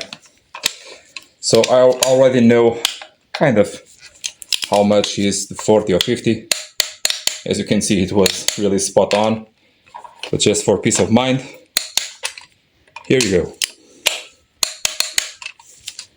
So we have here the much familiar oil filter, the oil filter housing, and we have several models of it. So for that we have several types of oil filters. Now this type over here, which you have to use a special wrench, the wrench is available on your dealership. It is available on hardware stores where they sell car parts and where they sell workshop tools. It is available. So you have here just a regular thing, you screw it on and that's it, okay? Thing is, some people do not have this tool, and instead of using something similar to a tool, they use a big pair of pliers, and then year after year of doing this and that, the housing itself starts to crack. I have a customer that has that problem, and I was the last guy to do the job, and I actually used my tool. The tool was very difficult to insert because the pattern was already very damaged, but I was able. And now some months later, I have this baby on my hands. So I have to put this new one. It is extremely expensive. It is not for this engine, but it is the same thing. So they used here a pair of pliers to do the job. If you really have to do that, two things to have in mind. Do not squish it too much. And another thing, the seal is not made by the torquing of this part. The seal is made as soon as the last, no matter how many O-rings you have, the last O-ring is in, it's already sealing. The final torquing is just for the cap not fall out. That is why it says there 25 Newton meters on the cap only. So this is good, okay? This new one I have to put in on the customer's car. It is a very expensive part. As you can see, it is original all the way through, and it is really very expensive and possibly expensive. Another tip, you have here this exit for the oil to come out, okay? When you are removing here this cap, if you notice, you have here some holes there and there. This one has two, some have one. Directed to the holes, you have here the markings. If you align these markings with that exit, aligning here with this area over here, okay? So you back it up, trying to see where the oil starts to come out. As soon as it starts to come out, you start to align that one with the exit hole, like I told you on other videos, and it should come out without much of a mess, okay? So for this car I will use here a new filter and the new O-rings as well, too, because it uses that system to drain the oil. I know that some cases you have the drainage in only one O-ring, I know that, but it is just where it is, okay? So we are good. Again, if you need the part number for this, on ePeer will be your best bet, because, like I said, you have several types of different oil filter housings. So since 2005-6 to 2012, almost, you must have at least 4 different types. So sending out the wrong one can cost you a lot. Beware of that, okay? Save this one for the other customer.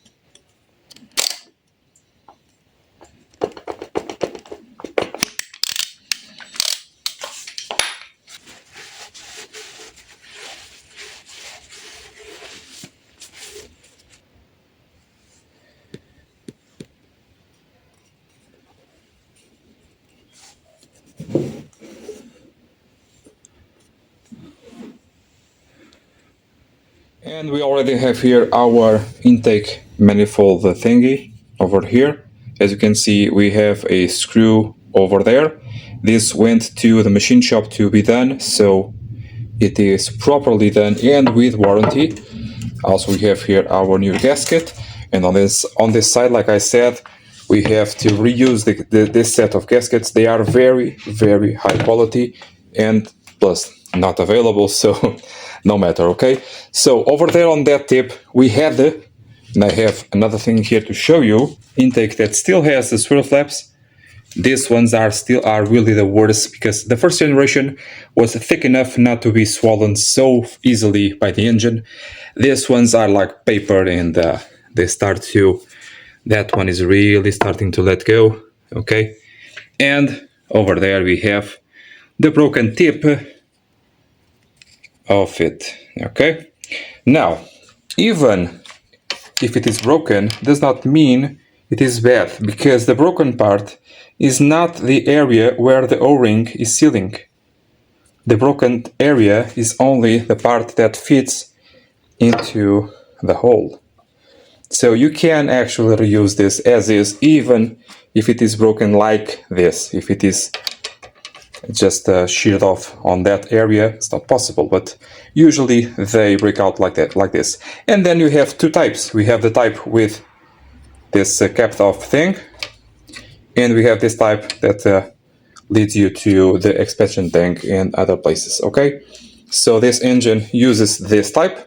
For this type, you can block it off like that, no issues whatsoever. Okay, if you have this type over here, you can actually insert this even if it is broken like this. So this part over here goes to the EGR, for example. It's already cleaned off, no carbon whatsoever, and I had to redo all of the threads.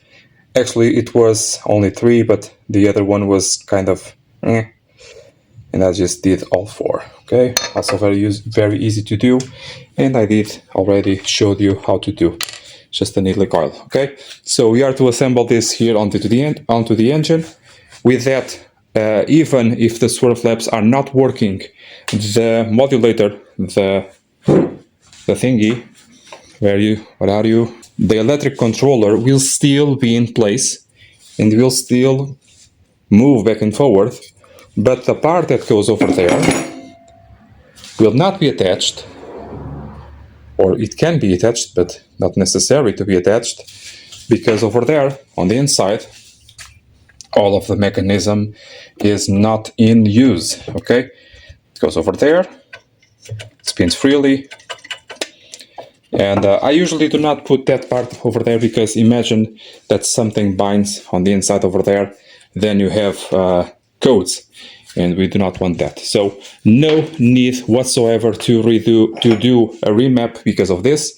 The software can do very well the management of the flow without having any fault codes for this. Okay, this is true since the beginning of swirl flaps until the new type that came out on the Juliettas and Stelios and whatnot. Okay, so all the way since 2002 until 2012, 15 maybe. Yeah, let's go. Another thing from factory, and this is not really that special, we have here 3, not 2, 3 divots that go there, there, and there. And you can use these divots to hold down the gasket in place. Okay, this is not really important. It is not mandatory to use. The thing is, when you are removing these parts, all these parts, make sure for these divots not to fall into the engine. That is my assumption here. Okay, so you can actually use them or not. Okay, you decide.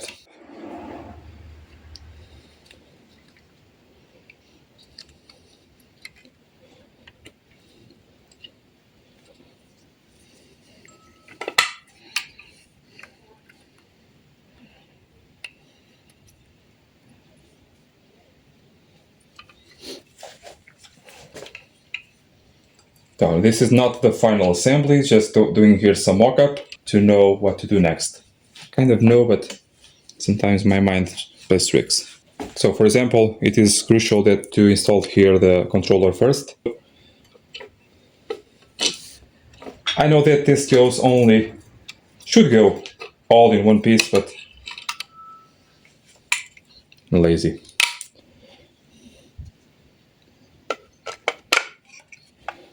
As you can see, no connection over there. So we have two bolts on one side that go over here, and another bolt bigger that goes over there. The head is 30 torques.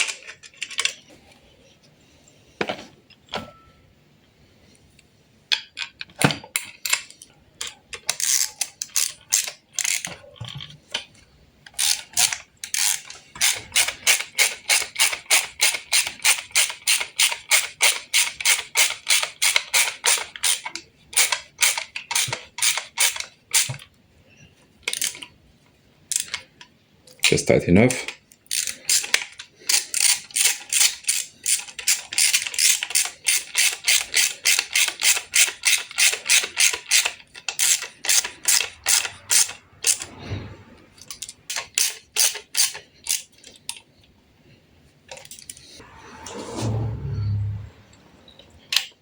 No RTV, no glue, no nothing over here on the gasket side.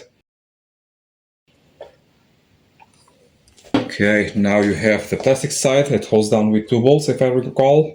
I believe so.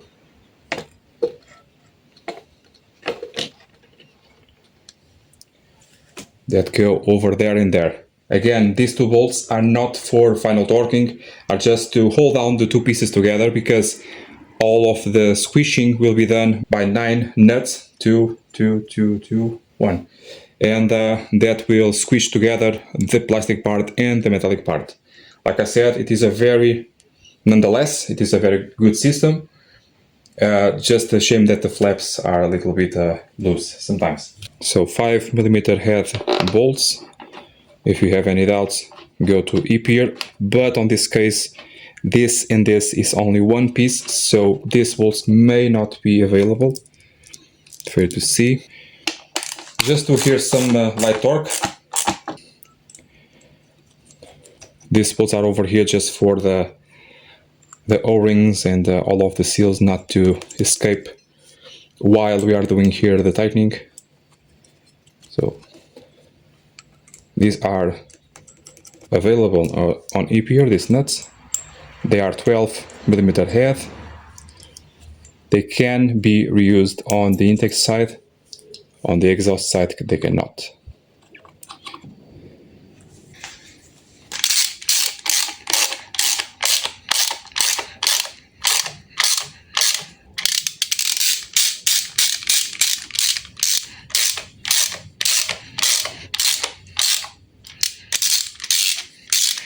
So we've been through this a bunch of times, a few times now, and I do have videos for intakes, the earlier type intake, the aluminium type.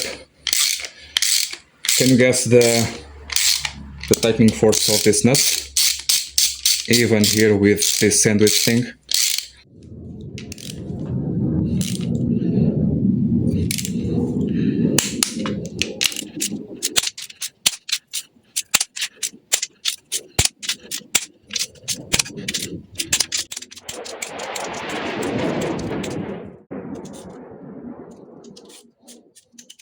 Next we can do here this intake portion. Be careful that you have here an O-ring. This one you can buy it on any old hydraulics shop. Just carry this with you. They take the measurements and they decide what to give you. Ask for Viton material, okay? Then this part over here goes tightened here with 3 bolts, the same bolts that go over there, the 5mm head ones, and down here 2 12 torque head bolts over here, okay? Torque, whatever. So that, a bit of grease over here. Do not use RTV. Tá bem?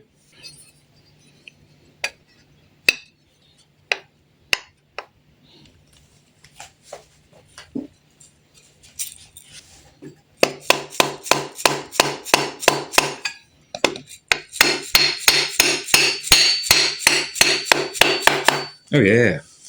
Now the seal is very tight still.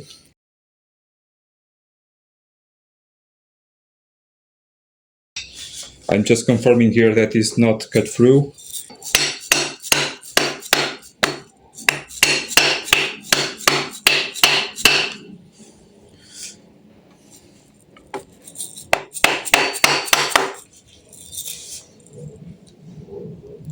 See if the bolts go in by hand. If not, you have to clock it.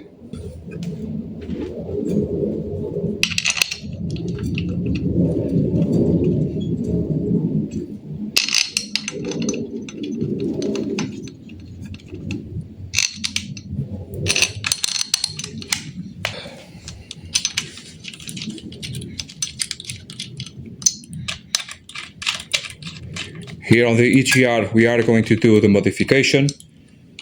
If you need videos for that, I have them on my channel.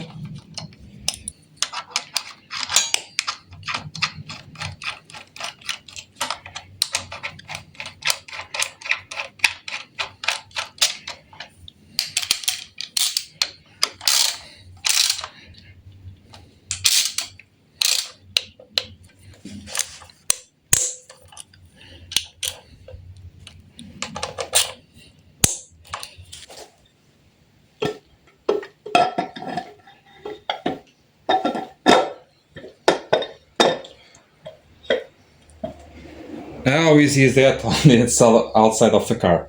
So well, we already did this on the car with several supports. I did on the 2.4, I did on the 1.9, several types of engine. And over here we have another one. So this is quite easy to do, like I told you, like you saw. I'm just going to give you here a heads up on the back side of it, so you to see, okay? But in fact it's not really that much. Just have to consider here the number of bolts and if you have guides or not. If you don't, you have to see them on here and order them from there, not by size, okay? So 2 down there, 3 up here, and that coincides there with the part also. So if I go here onto the part, I can see that I have 2 over there and 3 board, and only 2 use the guides. So that checks out, and we can carry on. Also, then you have another bolt up here that goes over there, okay? Again, just this.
Just do it snug for now because we have the other bolt over there to engage.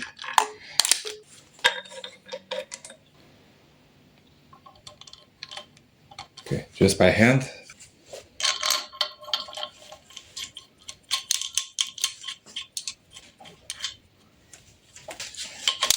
$15mm head bolt.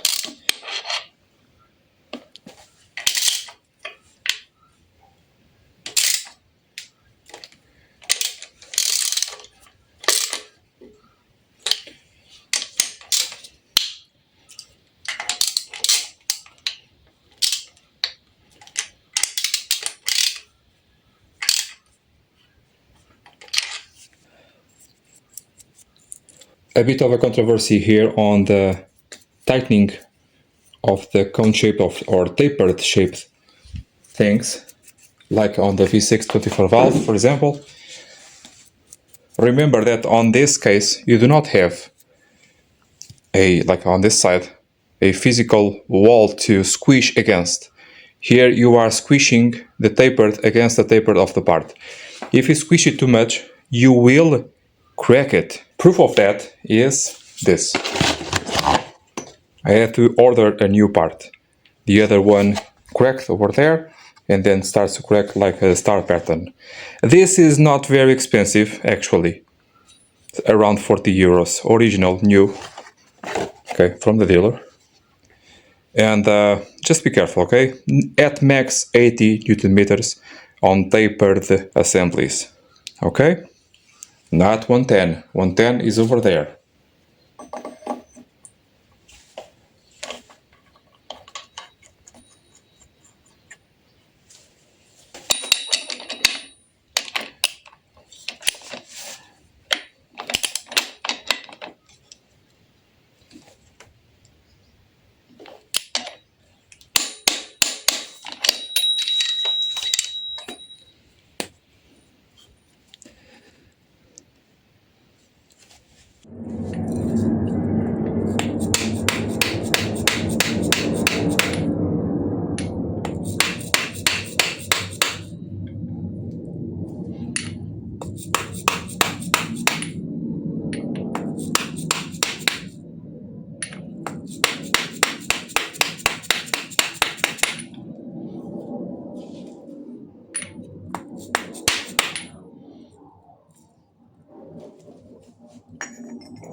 Using here the original washers for the injectors, they are not the same as the washers.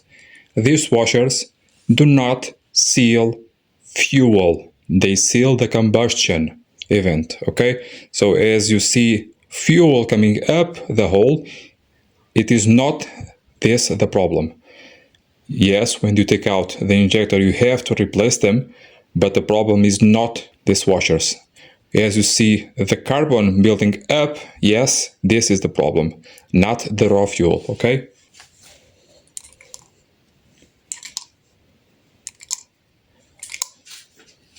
Good, good, good, not good. Tá bom. Tá bom.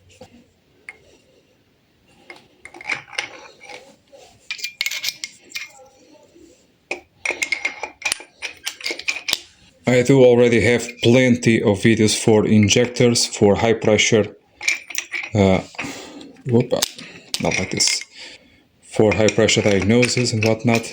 Everything is down in the description.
So over here on top, putting in the rail.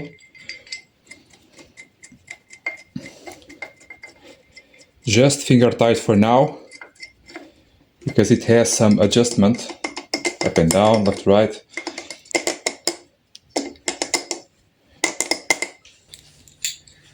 So here for the injection, you already have tons of videos. I will not bother you with this. If you want to check that out, like I said, it is down in the description.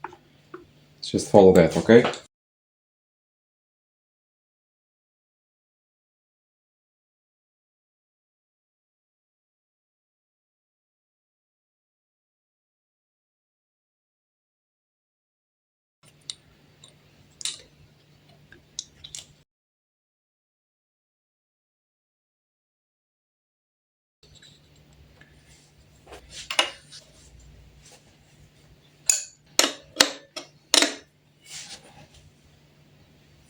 In the meantime, I already did the torquing here on the two 30mm head bolts of the rail. This is a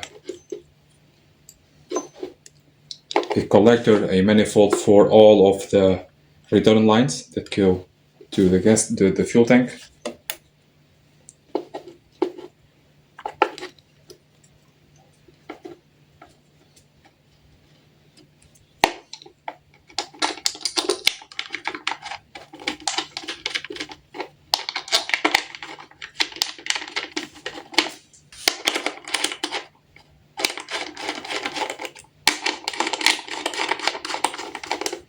Two 10mm head bolts, very special bolts, not special but very unique bolts. Check out on it here.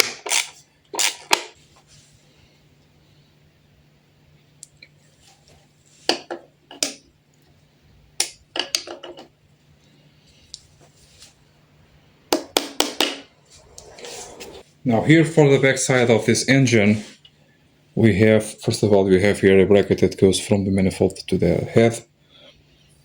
Just do that also. It says Auto, where it says Auto is up. It uses two special bolts. Yes, but I believe the bolts were wrong. I will have to get some correct ones. So two 30 Torx head on that bracket. Dois parafusos de cabeça T30 aqui neste suporte.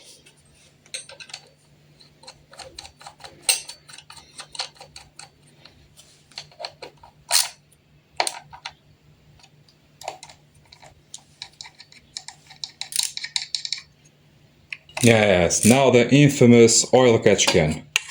Say what? Does this use oil catch can? Yay, from factory. And guess what? You do not need to take it apart or do a tap on it to empty it out. You just assemble everything. It is draining goes back to your oil sump. It is very efficient. It does not have any one-way valves or anything like that. It is all by separation. Very efficient system, very nice, very good. Just everything very well cleaned and ready to go. So it uses here a 13mm head screw, 10mm head screw, 10mm head screw, and that's about it. Okay. Now, because you have a slotted thing, you can put the bolts over there on the places, and then just swivel it in, which will be very nice.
Yes, the wiring. The wiring can go after.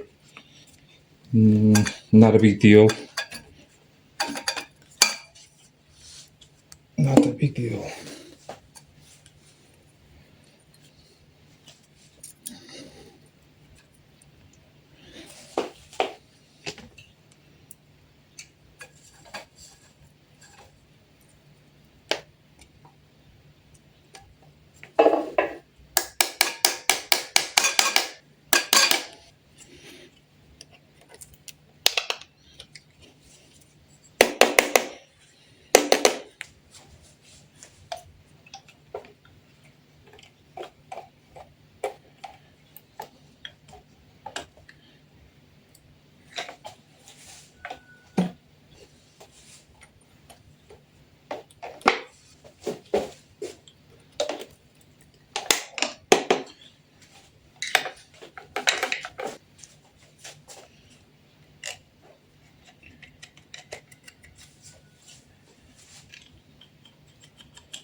Next we can put here the return line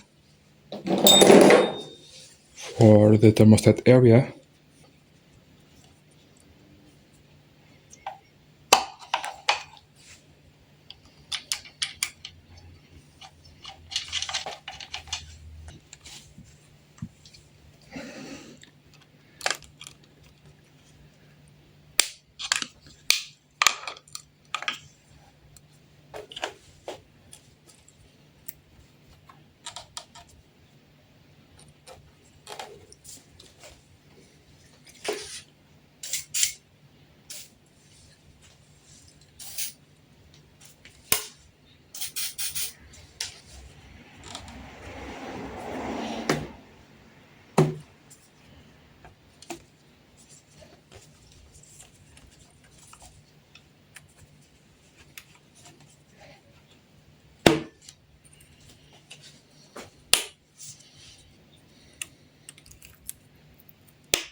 So here on the side of the engine, we have some cooling pipes that we have to insert. Also, they appear not to be in good shape, but on the inside they are. That's what is the most important. So we have to insert them over there and there. Then this side over here, this slot goes on that nut over there.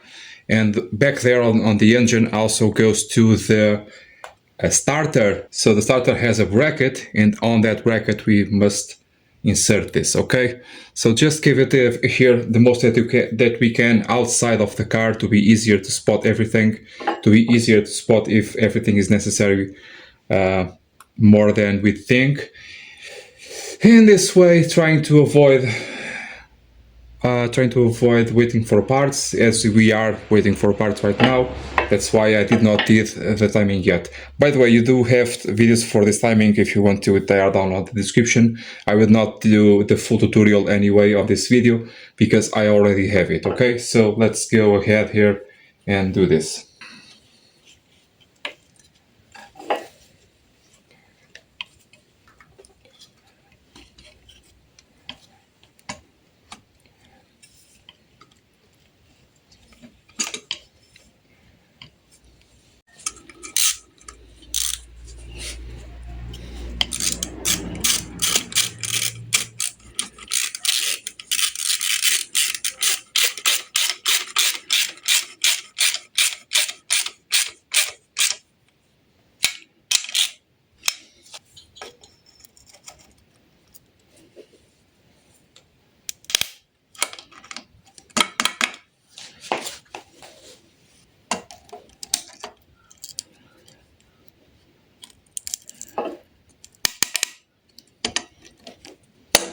So back here we have a bracket. This one actually was missing. A bracket here with two nuts that goes there on those holes. So.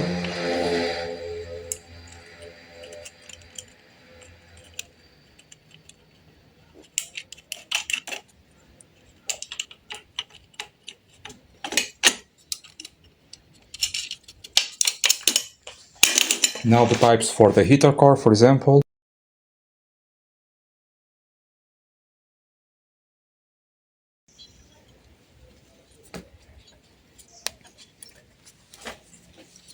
All of these pipes had universal clamps. I'm trying to put back again the original ones.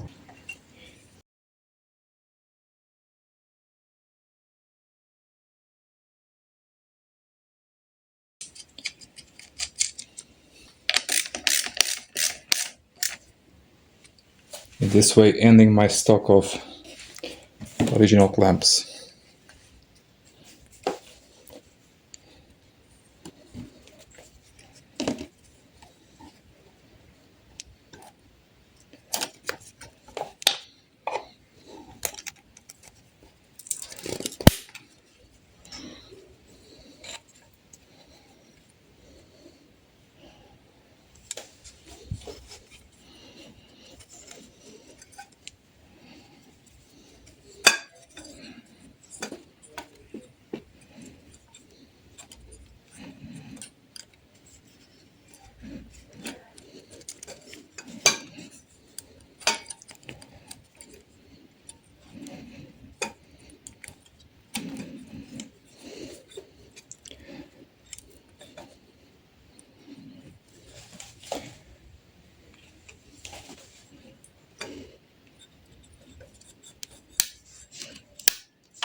Okay, now they go back here on this big bracket, and behind them are the heat exchanger pipes.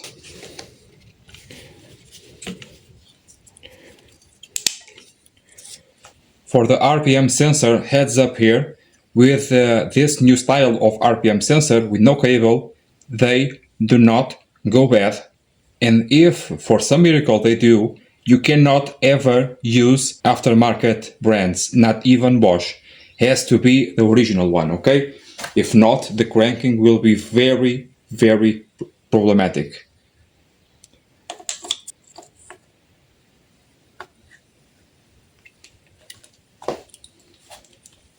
Same story on the top sensor for the cam sensor.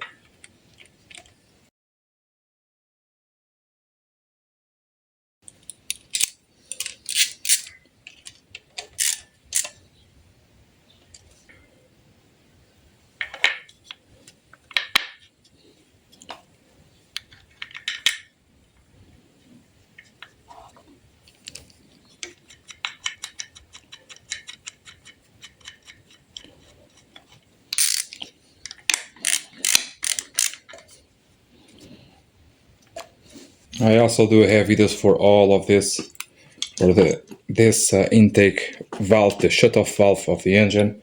Why is it here? Why is so important for the flywheel, the dual mass flywheel it is.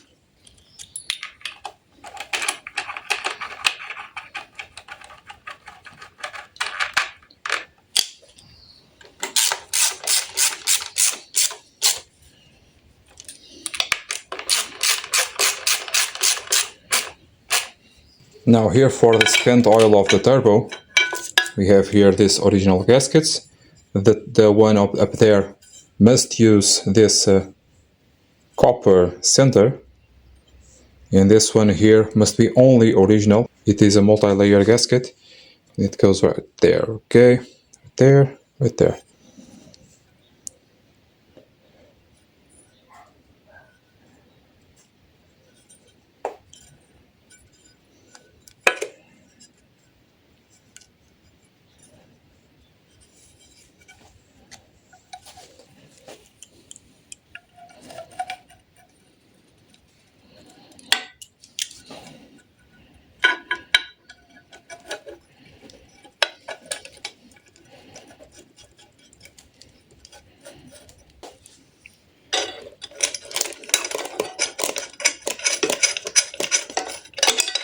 Two 13mm head bolts down here. This is bendable, and sometimes in transport they do bend, so be aware of that.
So definitely do this before doing the breather hoses.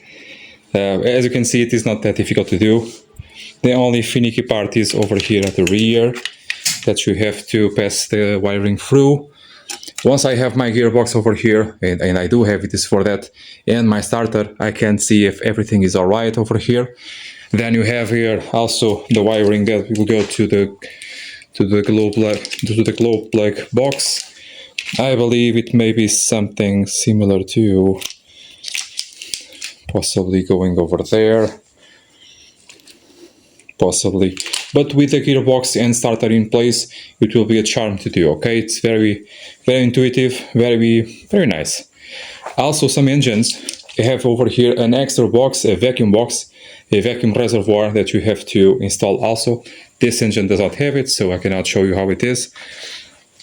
Okay, but it is very easy. To finalize here the video, I'm waiting here for a gasket. As you can see, the old gasket is over here, and the new one should be arriving soon. Okay, with that I can insert the oil pump for good, and with that I can put the oil sump in, and in between I can do here the timing and finishing up here the accessories. So I will do the service on the compressor, the AC compressor, and a good cleanup here on the power steam pump. By the way, the power steam pumps get replaced on these engines left and right, but the issue is really the high pressure pipe that goes bad, and then people try to rebuild them and they get worse. Yay! So over here on the front, the pre-cat to go. I can do also that on video because you have the adjustment, but I already did that on video also when I did here the turbo. Okay, then there the dampener, the oil pickup tube, some more bolts, and we are almost done. Okay, I hope you are liking this video. This is being recorded in 4K. It is being very demanding on my computer because I am basically tripling the amount of gigs, so the computer does not like it. Now this part of the wiring goes to the car itself, so this one goes here to the battery tray. You have the ECU over here, and over here you have the relay box and fuse box, and goes there also here on the, if you can imagine over here. Okay, very intuitive to do, really very good, very nice. Over here, this pipe goes then to the intake pipe that goes there to the turbo. You've also seen that on my videos, I hope. Over here I did some zip ties, like I told you so many years ago. It was a very nice preventing of the destruction here of the connectors. Okay, over here goes to the fuel pump. Sorry, for the fuel filter. Over here exits to the gas tank or the diesel tank. And ta-da! Almost done! And finally we have here the gasket. This is for the Tesla oil pump. Okay, original gasket from Alfa Romeo.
Over here on this gasket, please do not use any glue, any RTV, no nothing, because we have the high pressure side over here, and if you have any kind of glue, the pressure will pass through that glue and make a huge mess and a leak. Okay.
Don't forget that our crankshaft is not on PMS yet.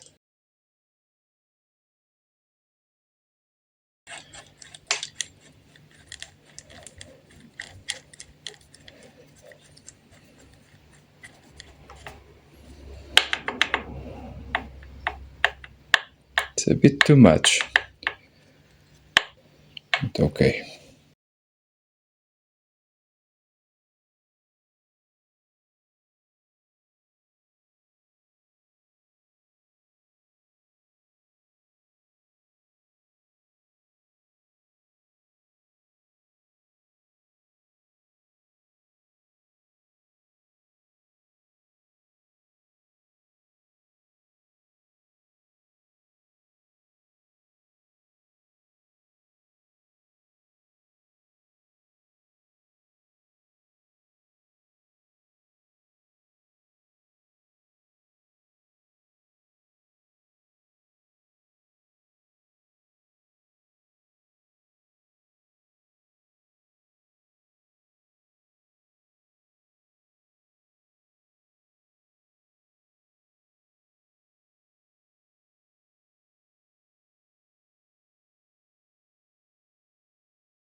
$350 Nm, and it is left hand threaded.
Now here on the engine mount, you have here several screws, several bolts. Some of them are very long, so they go through this metal plate over here, and two of them, the short ones, go to the mount itself. Okay, this mounting plate here also does a purpose of vibration mass, so it attenuates some of the masses of the natural vibrations of the components. That's why it is so heavy, and that's why it is the way it is. Okay, so just put this in. Be careful that this bearing over here, this roller, tends to be very nasty. The way to see what it is, to see the part number on here, it is on the first group, the first line, which is on the engine mounts themselves.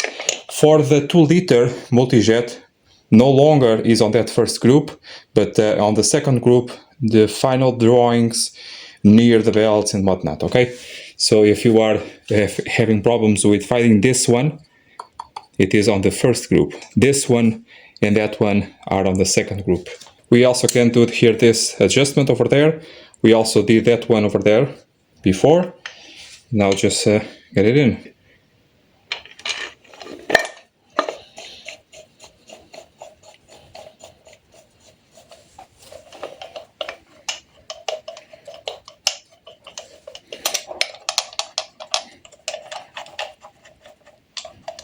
(15 and 13mm head bolts.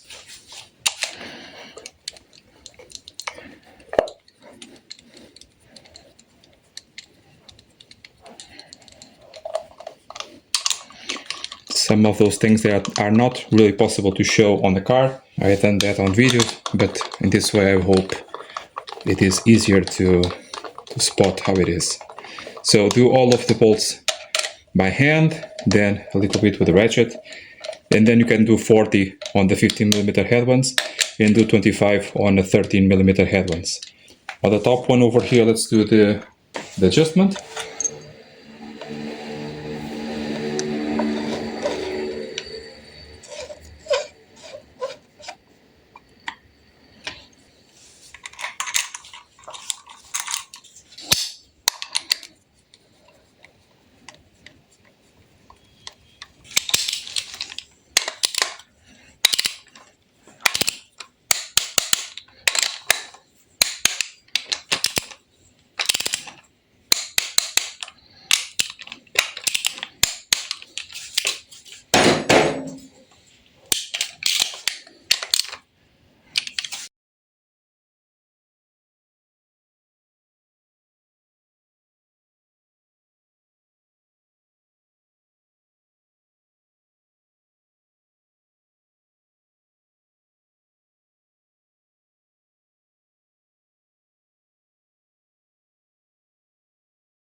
Can you please tell me down on the comments what is the cause of this pulley failing so much? I did already talk about that on the channel many times. For those who didn't see those videos, can you guess why it does happen so much? Or from certain point onwards starts to happen so much?